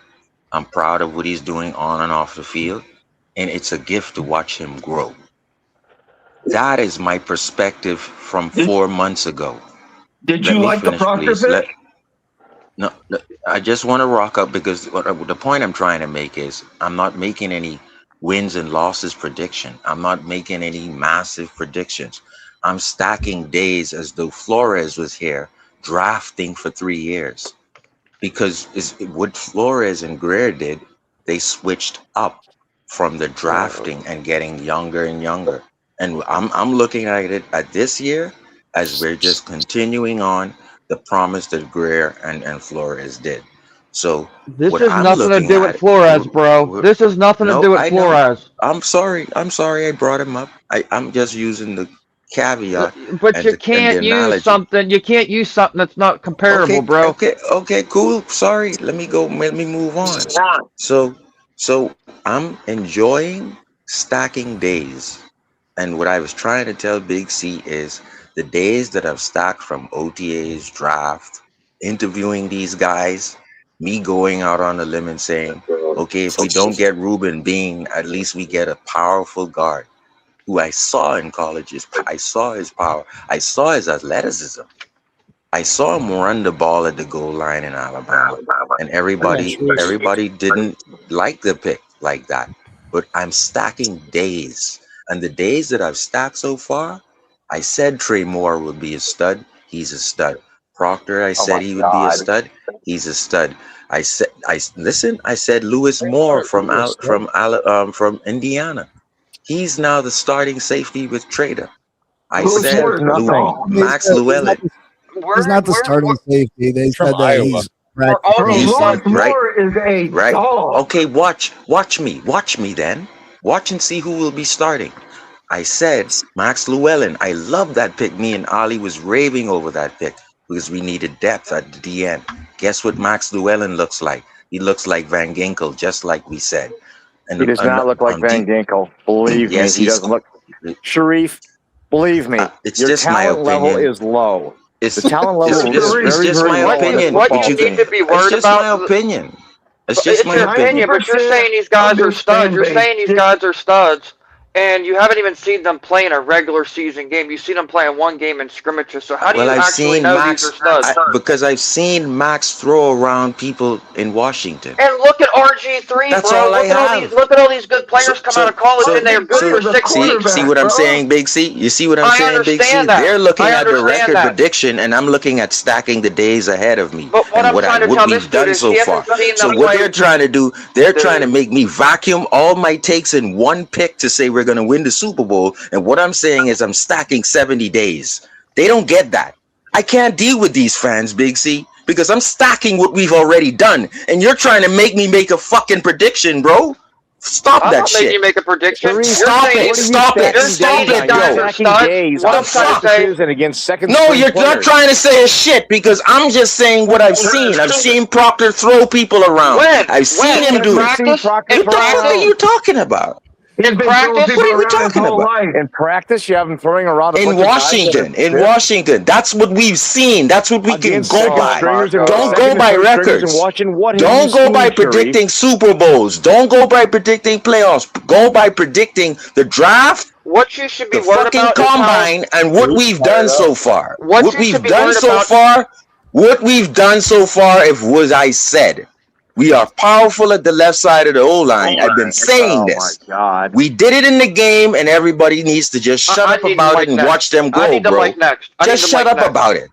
I need the mic Go next. ahead. You got it. You got it. Okay, so what you should be worried about, cuz, is how an organization brought in another quarterback from another organization, which that organization stole our I number told one no pick. lies just now. I know that. I'm not saying that. I'm saying what you need to worry about is how another quarterback came in our organization and took our first round draft pick that could have been Downs, that is a guarantee going to start all 17 games, versus a fucking offensive line that you don't know if he's going to make it through I the gotta season. stop you, bro, because Downs does not help the top 5 running back we got in the backfield called Devon Achane. Hello. That's a vision of an offense, and that's the reason they took the tight end from Ohio State in the 3rd round, which I flipped my table back over because I didn't like that pick either. But now it's even looking better for Devon Achane, a top 5 running back, for the vision of the offense, because they know they didn't have receivers, so they got to run the ball. And when they run the ball, that's when they hit the play action and hit Caleb Douglas down the sideline. Man, step And out when of you're bounds. He's a trailing rookie. when you're trailing 14-3 or 17-3, where's your running game then? I'm not predicting anything. Anybody's a I'm fool just to I'm predict- saying because I'm No, saying no, a let me simple say fact. something Your real quick. defense What I is terrible. want to ask you, is because These you're fans all are about this running game. disingenuous. I'm These not fans are disingenuous. disingenuous, Wait, Big C, listen. because we're just stacking what we've. If Devon A. Listen, all this yelling, this isn't Pete's channel. Take turns, be respectful. All right. Like, nothing against his channel, but this isn't that. This isn't that. We're not going to continue with that. I mean, we're not going to. Everybody's going to have their opinion. You know what I mean? You can have your opinion who we should have took in the first round, to call them the names, all that. That's unnecessary. We're all Dolphin fans. We all want the best for this football team. And we all disagree on a bunch of different things. You know what I mean? That's part about being a fan. But I don't want this to be out of control, just yelling over each other. That's not good for viewership. I'm not turning this into a free for all. So that's why I wanted to have one person at a time. You know what I mean? And I didn't want a bunch of people sitting in the background. And I'm not trying to be disrespectful to anybody. You know what I mean? But we all got opinions. If you like Caleb Downs in the first round, or if you like Caden Proctor in the first round, I think the main thing, and you know, I'm gonna remove everybody right now for today, and I apologize. If that gets you upset or you don't want to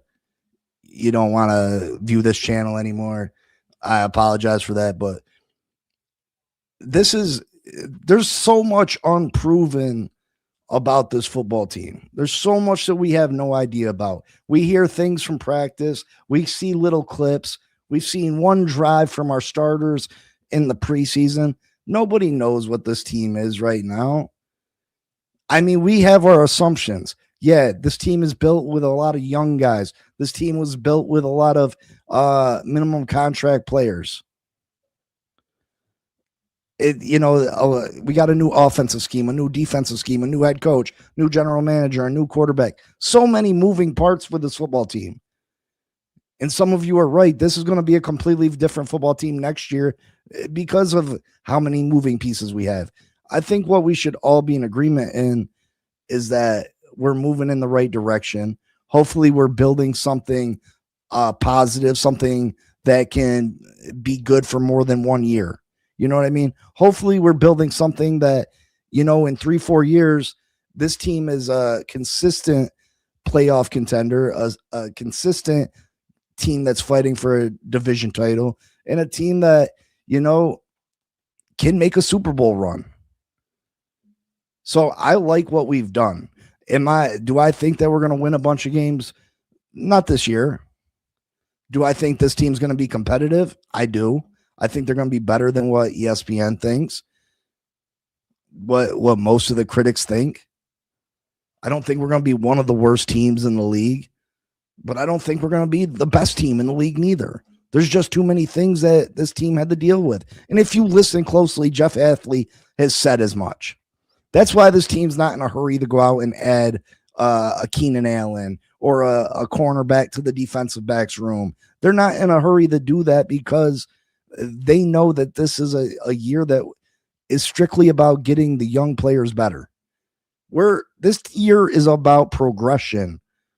It's about growth. It's about learning who each other are. And I wish people would be fair to each other. There's a lot of takes that I hear that I get frustrated with, but it's all football. It was all football. And I'm sorry, Glenn, that the stream was getting wild. I don't want and nothing against anybody else's stream. I don't want my stream to be a free-for-all craziness. I love people's opinions, and I love to hear them. You know what I mean? I love to hear them. But I don't want it to be a crazy, that's just not my thing. You know what I mean? It's just not my thing. I appreciate each and every one of your opinions, and I'd love to have you on the show whenever. You know what I mean? But it's got to be that, again, that's why I had one person at a time. That's why I tried to make those rules, because it just becomes a free-for-all, and nobody really gets their point understood or gets it across because everybody's just yelling. You only hear a little bit of what's said, and that's not a good look. It's not good viewership. It's not a good look. You know what I mean? I appreciate each and every one of you. I really do. And I don't want to treat you like children please, I hope you don't think that as a slap in the face or disrespect. Now, I'm not going to be live for very much longer, but I'm going to click on each one of you. If you want to give a quick take, it's cool. Don't let it be a 20-minute, just, you know what I mean, where you just keep rambling on, you know what I mean? If you got something quick to say, it's cool. We'll start with Nate. Nate, go ahead. I got two questions to ask everybody, and I was actually asking good questions, and I wasn't saying that Proctor wasn't the greatest pick to pick up. What I'm saying is you brought another franchise quarterback in from another team to run your office on the offseason and pick all these people up, and you take our first round pick and give it to Dallas. It's suspicious as hell to me that Troy Aikman came in to help us get everybody, and then we give Dallas Cowboys, the team he played for, our first round pick, is all I'm saying there. Number two, Devon Achane, y'all are saying he's going to be the workhorse. He's not Derrick Henry big. Do we think he can last 17 weeks of carrying this rock 40 sometimes a game like everybody says he's going to be doing? I don't think so. I think he's too small. And that's all I had. See, Nate, and let me. Jeff Halfley made a joke that everybody, and that's where you can't take half these Dolphin fans serious. They don't understand the nuances of the game, really. He made a joke about having to carry Devon Achane off the field, about giving him 40 carries. He was not serious. Devon Achane will not see one single game where he gets even close to 40 carries. I guarantee you that. If Devon Achane goes over 30 carries at all this season, I'd be very surprised. It's not good. It's not. It was a joke. It was a joke that people just take so serious. Devon Achane's probably going to have 17 to 25 carries a game, probably catch another 4, 5, 6 passes, and that's going to be his workload. And Devon Achane is good at making people miss the big hit. So, yeah, I don't think he's going to have a 300 carry season, but he could have a 225 carry, 230, 250, somewhere in that range. I agree with you. I agree with you, but a lot of people don't think like we think. A lot of people think that like it's just going to be Achane because they just kept Achane.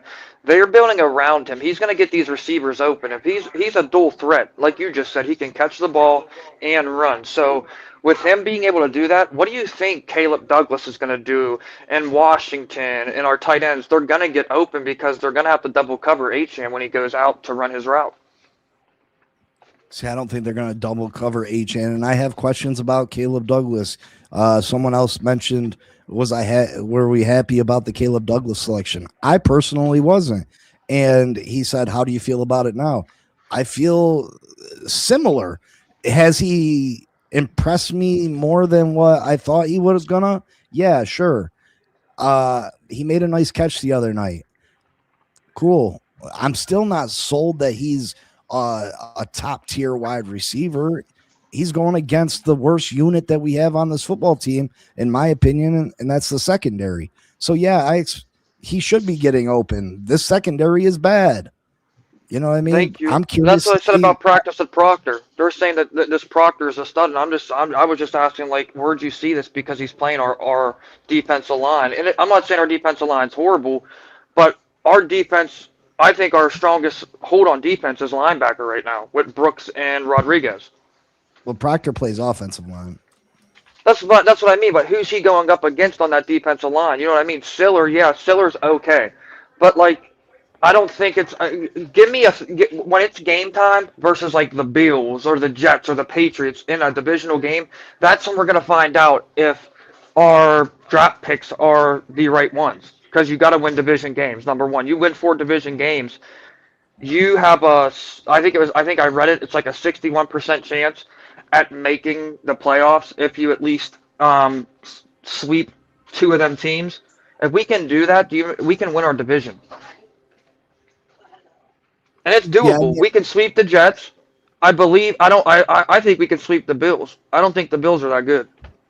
I don't think that we're sweeping the Bills whatsoever. We got a win last year, and that was cool. You know what I mean? That was all fun and dandy. But Josh Allen has had our number for a lot of years, and we got a super bad secondary. And Josh Allen doesn't take a lot of weapons. He's got very good tight ends. He's got an improvement at wide receiver. I just don't see how we beat the Buffalo Bills. But Caden Proctor, he's got the skill set to be a very good guard. If he was playing tackle, I'd feel a lot less confident about him being a great player this year. But the fact that he's playing guard, which is considerably easier than tackle, and his sheer size and strength and his athletic ability, I think it's natural for people to believe that he's going to be a top level guard. You know what I mean? Understandable. So I think Caden Proctor does do a lot for this offensive line, even though he hasn't shown a lot. And it wasn't really a reach pick neither. You know what I mean? Caleb Douglas, people are skeptical on Caleb Douglas because Caleb Douglas was a 5th round guy. You know what I mean? He was a 5th round prospect. Nobody had him going higher than the 5th round. So for him to be taken in the 3rd, he has that extra spotlight on him. You know what I mean? He has that extra. People are going to be extra critical of everything he does, and the people that Absolutely. were in favor of the pick are going to point out every single catch he makes and make a big deal about it. You know what I mean? I'm with you on him. I'm with you. I just said that his name because I know he can catch a ball. If it comes down to it, I think if he has two hands on the ball, he is going to come down with that catch. Maybe I'll say 7 out of 10 times. Um, but I'm with you. Just like with Proctor, like just because these people have one good play doesn't mean that they're God's gift to earth right now. Like that we're just getting to see what they're about. Yeah, I get you. Thanks for coming on, Nate. I'm going to get to someone else real quick. All right, brother? Thank you so much, bro. Fins up. Yeah, fins up, bro. Sharif, real quick. Yeah, man. Yeah, man. Big C. So I think what has made things easy for me to transition is just to adapt my head coach. Um, adapt to it the way he thinks, what he's trying to scheme up. He's not necessarily looking to out scheme or out playbook anyone. He just wants to see if you can block the person, can you cover the person, can you jam the person in front of you. And I think it's 75 days since the GM and the coach came in to get. I can only go by that, and what I've seen is impressive. That doesn't make me say they're gonna go to the playoffs. I need my fan base to understand that. I can capture what they've done since they've been here, and it's been awesome. It's been physicality. It's been what they've said, playing through to the whistle. There's plays on the All 22 where I know the Washington players were saying these guys are too physical because they were being driven to the opposite side out of the play, which leads me to this. Big C, if we walk up and down the field again, this time against the Giants, and score easily, what are you going to think or what are you going to say? Because I asked you this question before the last game. Well, if they go up against the starters, then I will be impressed. But they didn't go up against Washington starters. So how impressed am I supposed to be? I agreed. 24 starters were out of the game. So I hope they put the starters in because then that would be like those studs defensive linemen that the Giants have. And then it would be obviously Andrew Thomas and Humphreys of the world. So that, yeah, and that's all I got. But that because I'm going to stack tomorrow. I stacked the losing practices as well, right? The one where Malik had a couple picks. So I'm stacking everything. But the overwhelming outcome has been special. Especially when Hafley said he ran a particular blitz that would get there more than 80% of the time on What an has average QB. I think that's where people fight back. What has been special? What have you seen that's special? I think the fear of God is in players. Someone's either behind them on the depth chart, burning at them. I think they know that. I think Ollie Gordon's example is perfect for this moment as well. What did you see? Tell tell the backup who's behind you what you saw, so he could make your teammates better. Don't be like Tua and Penix, where they're fighting literally for the job, right? You're seeing the difference here. That's special. The things that I call special are the intricate things that the Dolphins fans probably, they don't see on Madden. They just hope for Madden results. And I'm looking at the intricate things. Takes no talent approach. Packages for certain, and there's no such thing as a starter or a position starter. It's just packages. You get more on the plate the more you earn. We're in day 76. You do good, you get more on your plate. I don't know what Dolphin fans want me to do. They want me to predict something. The only thing that I can predict is this team is very young. And I'm going to predict these days, and we need to just keep stacking days, bro.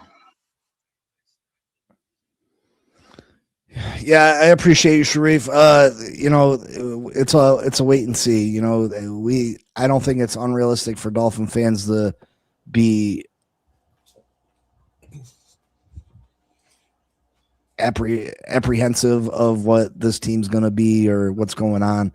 We've seen so many new head coaches, new quarterbacks, rebuilds or soft rebuilds or retools that it's understandable that Dolphin fans are nervous and, you know, not 100% trusting. But I do think this time it feels considerably different.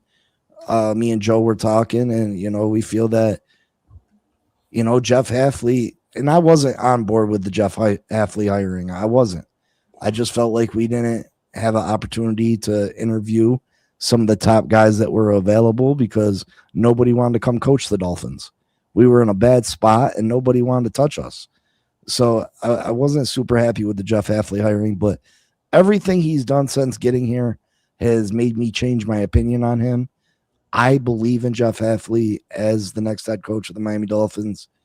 I believe in what he's trying to do. I just think it takes time. Now, does that mean Jeff Hafley's not going to make mistakes? No, he's going to make mistakes. Does that mean that John Eric Sullivan's not going to make bad draft choices? No, he will make bad draft choices. Nobody's 100% in the draft. I just mentioned it earlier. 62% of first-round draft picks turn out to be starters. 62%. When you get to the second round, it drops down to 27%. Third round, 17%. And then the fourth through the seventh is 8 to 6%. You know what I mean? So to think that we hit on each and every round on each and every player is just not realistic. So some of these guys that everybody is hyped on in the preseason, is hyped on from training camp, that is being made to sound like they're so good. Some of those guys are not going to be very good and not make this football team or not be productive for this football team. Some of them are going to be that. Can I respond to that? You pick and choose which ones they are. I'm going to say this. Texas coming in with 18 sacks, always had heavy hands on the run. I expected that. He's playing the run at a level where Chop wasn't at this point in his career. This dude you can't move him. Is anyone watching the All-22? Where are you hearing this? Because I don't hear very much about him at all. Trey Moore, 6'2", undersized defensive end, can play linebacker, can backpedal. I understand who he is. But so where are you hearing that he's performing at such a high level? After watching the tape, he played into the second. I think he played the entire half. But Dive Bar also, and so Dive Bar, you could watch the Dive Bar podcast, and you can also watch Kyle Krabs, who's at practice, to confirm what I just said. I go Kyle by Krabs works for the Dolphins. You could go by Hafley, though, on Trey Moore, because Hafley has talked up Trey Moore quite a bit. I don't think by him putting them there. Do you guys trust Hafley, Joe? Do they trust Hafley, though, Joe? Do the fans trust what he says? Because if they trusted what he says, right, and things have panned out to what him and Sully have done, if they think he's still lying or something, what the hell did they think he's lying to us? If he's improving, they need to listen to Hafley, right? He had no obligation to put him as a starting role on the depth chart. There was no expectation or obligation of he's that. He's made that. Exactly. He put himself in that position. Right, that's what I'm saying. I think we've seen enough from and I'm not smarter than Dolphin fans, thinking he would do this out of Texas. What I'm saying is, this is a heavy hands coming in from Texas with 18 sacks. He's at a run stopping point way ahead of Chop, where Chop is.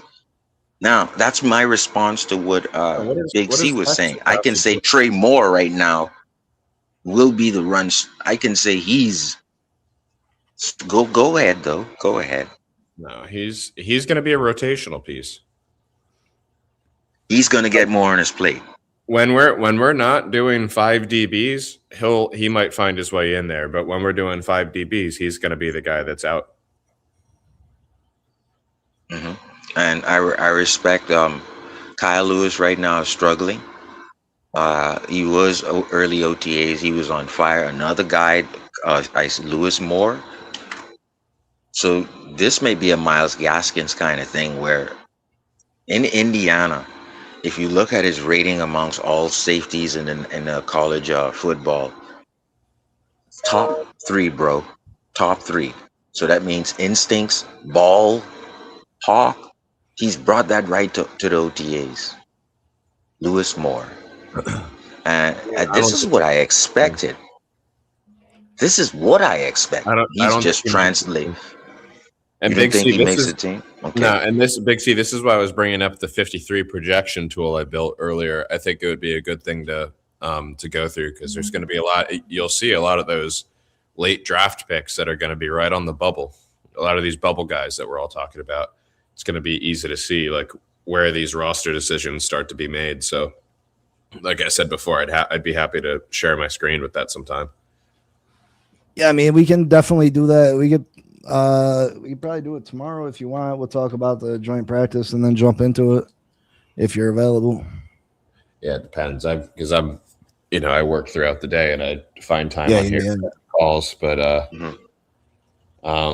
yeah, we can figure it out. Joe be relaxing with that. It's very easy to use. I can give you the link if you wanted it. Joe be relaxing by the water, Big C. He got the beach showing there in the background. I live on the river, on the Manatee River. So I see dolphins sometimes too. Dolphins just like hunting and hopping around. Miller says this isn't the same old Dolphins, and the fan base is still treating it like it is, or just too skeptical to believe it. Again, we've gotten through. That also doesn't mean we have a championship. We're almost through one off season. We don't. Again, I believe in Jeff Hafley. I do, but we don't know that it's different yet. Right. Just because we're not the same old Dolphins doesn't mean we're the good Dolphins yet. Exactly. We're just the physical young Dolphins right now. Yeah, we're baby Dolphins. Without a record, without predicting. Yeah, and look, to keep it conceptual, and Sharif, I don't think you should be pressured into making predictions. You were saying people expect you to make predictions. I don't think anyone should be pressured into that yet because we don't have enough to make a solid prediction. Most of our team is new. We got one joint practice in one game.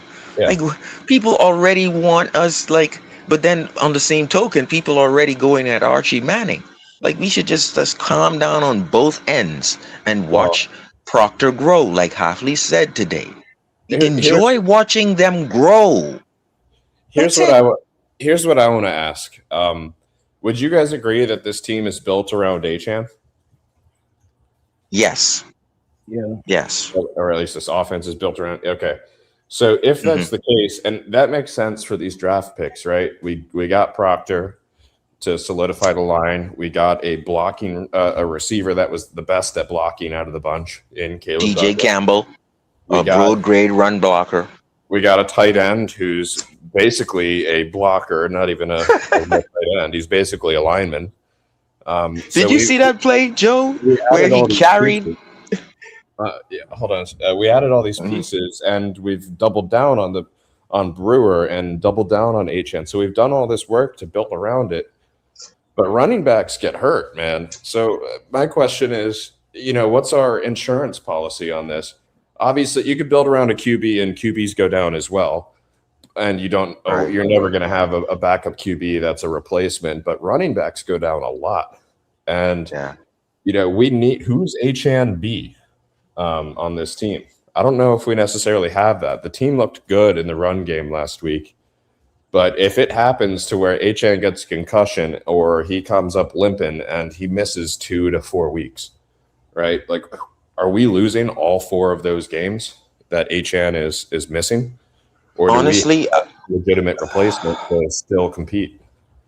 I'll answer it by saying this. Hafley said this 3 press conferences ago. He said, I want Ollie Gordon to believe that he can be an all-around back, not just work on his receiving. I want him to believe one day that he can get the all around, full all around. And so it may become a time where A-Chain, I don't want it to happen, but he may get nicked. Guess what, Ollie? This is what I was telling you in the preseason. It's your time now. That's how next man up, Joe. So I don't think Jalen Wright has it in him. That's my opinion. I think Ollie Gordon has it in him. I've seen it in college.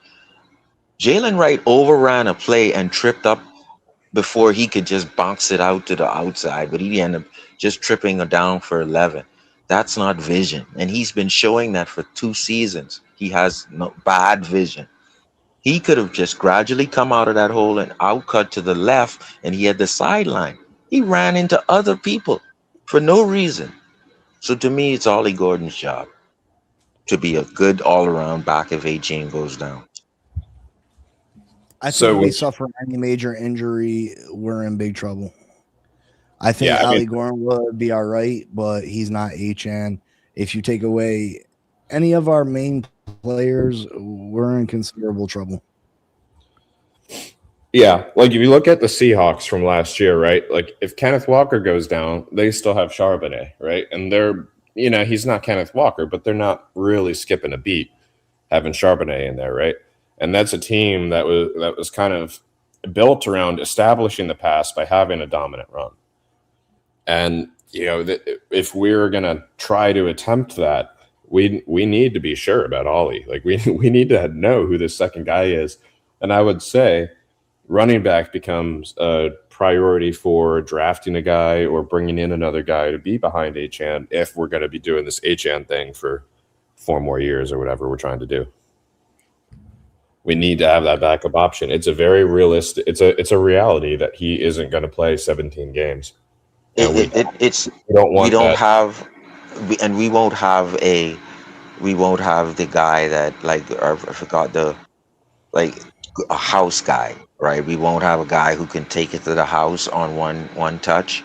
That'll be gone. And I don't think that damages the offense. Once again, guys, if you got Panay Sewell and Tristan Wirfs, it wouldn't have mattered if Tua had a hip or a brain coming in, because you would have had a wall.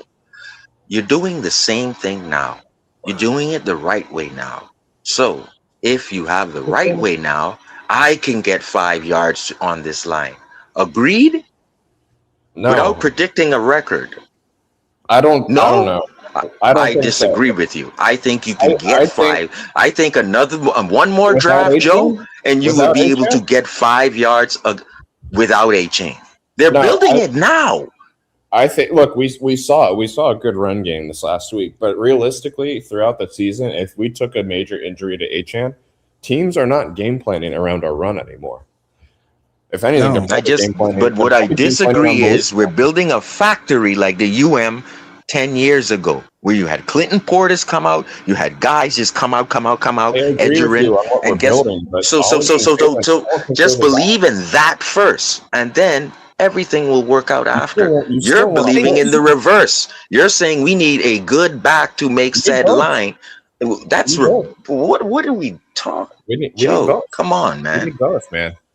Look, Joe, you're building the first thing you need, though, Joe. You need an A and like a 1A and a 1B. I think if you're going to build around the running back, you need your backup running back to be almost right there with. I disagree. You need the O-line to be great, to have a factory of running backs to win.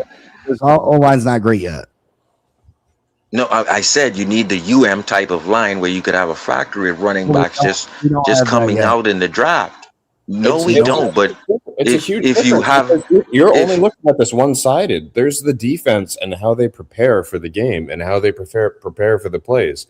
If you don't have H-N back there, they're able to change how they're going to play. The house is gone. The guy who can take it to the house is gone. But what I'm saying is, now you don't have H-N, but you're already building with Proctor, Paul, and Brewer. And if you get another draft, you're telling me if you add to that, you don't have the factory of running backs coming out like UM? He's talking about this year. If H-N goes down this year. Yeah, well, I would Right, say, right. The guy who we need takes to it to go the ahead house and is invest in gone. guys. We need to But get you'd that get 4 1 yards B. a carry. You won't get 5.5. You'd be getting 4 yards a carry with this kind of line. That's I what don't I know. believe. That's my I don't, opinion. I don't know. I think if Achan's gone, all phases of the offense will struggle. Yes, I agree with that. But what I'm saying is that's not going to be a problem a draft from now. Miles Gaskins will be able to return and run through this line. No, dude. I'm just I that's what you disagree. want. I agree with what you're saying on paper, but it's not realistic. It's not like we've built this Hall of Fame offensive line. Like it's not One just more draft. That's why I said one more anyone draft. in a wheelchair to wheel through. It's not. I think we still need to make sure we have a solid 1B. So Joe, you do not respect Aaron Brewer, Paul, his growth in They're working good. with They're good. Armstead. You They're don't good running. respect those three? That's 2 out of 5.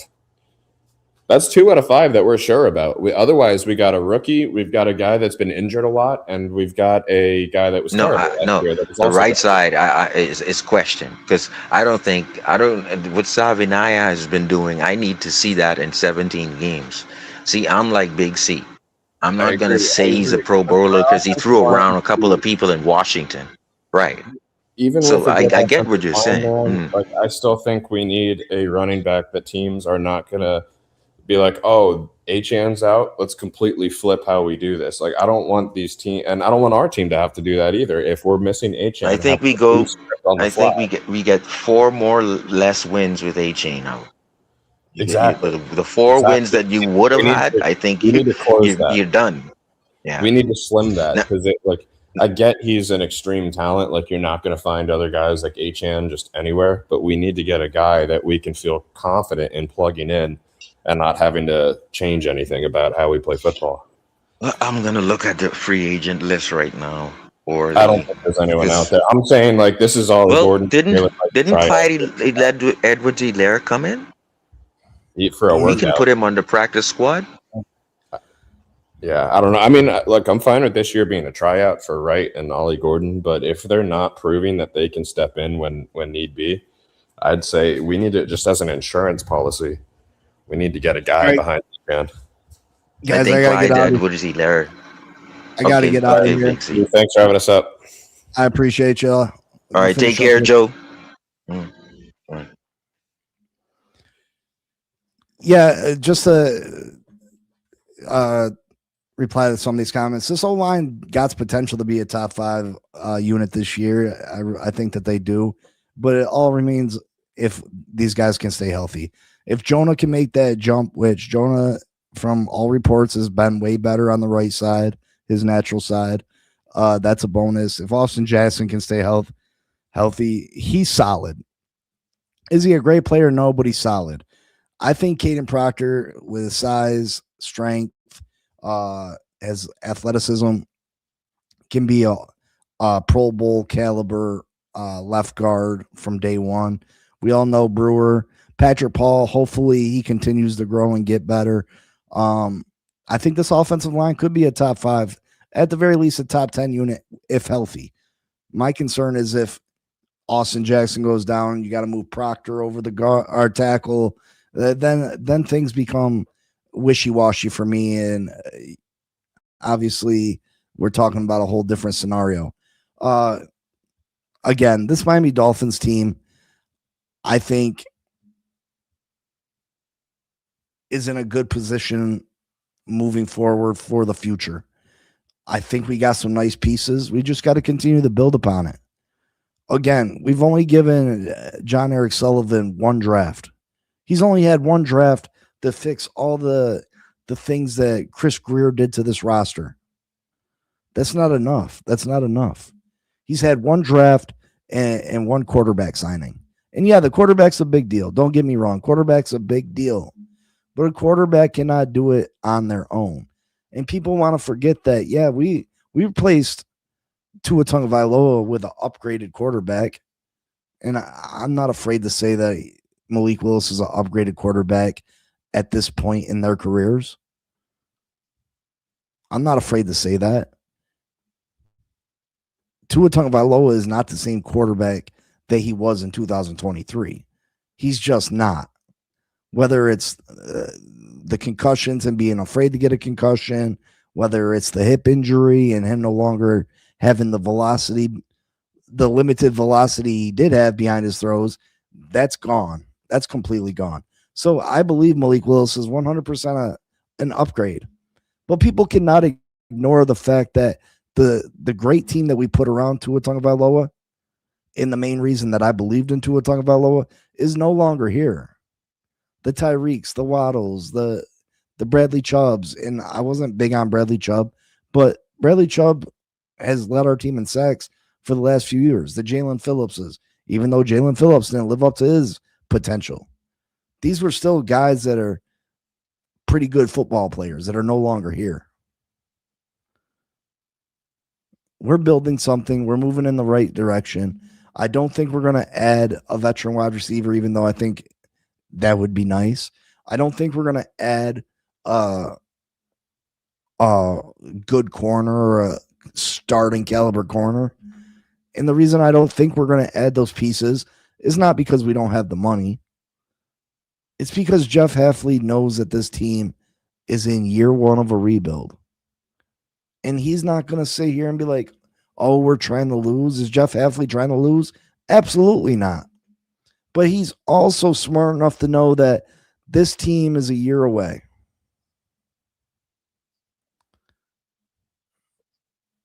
This team is a year away. They just haven't had enough ammunition to fix this team completely. And that's okay. Give John Eric Sullivan another draft. Give him an opportunity to bring in some guys via free agency where they have some cap room. Give him a year to work with the second year and the third year guys. Let these rookies progress this season. Get some experience behind their belts.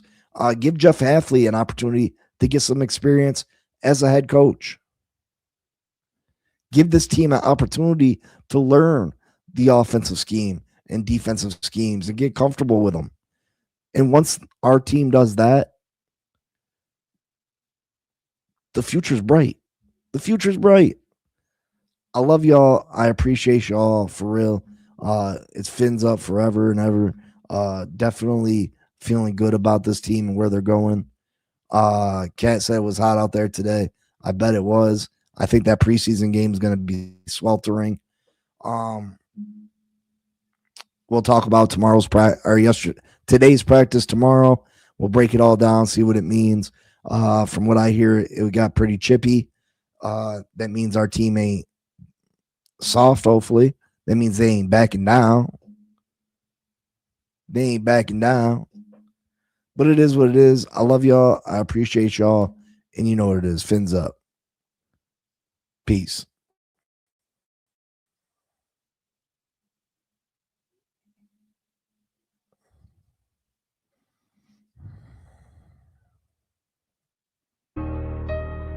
Yeah. Check it. From the 305 to the world. Big C on the mic. Welcome to the inner circle.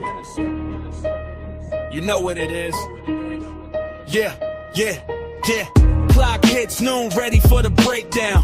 Big C stepping up, holding down the town. The Fin Posse podcast, yeah, we talking shop. Fresh off the field, never gonna stop. For the fans, by the fans, that's the code. Every single snap, every yard on the road. We dissect the stats, every gain, every loss. Breaking down the tape, checking every cross. Fins up, hold it high to the sky. Hard hitting talk, no need for a lie. From the trenches to the end zone, we keep it true. The Fin Posse, yeah, we waiting for you. Fins up, let the rivals all see. It's the daily grind, it's the podcast,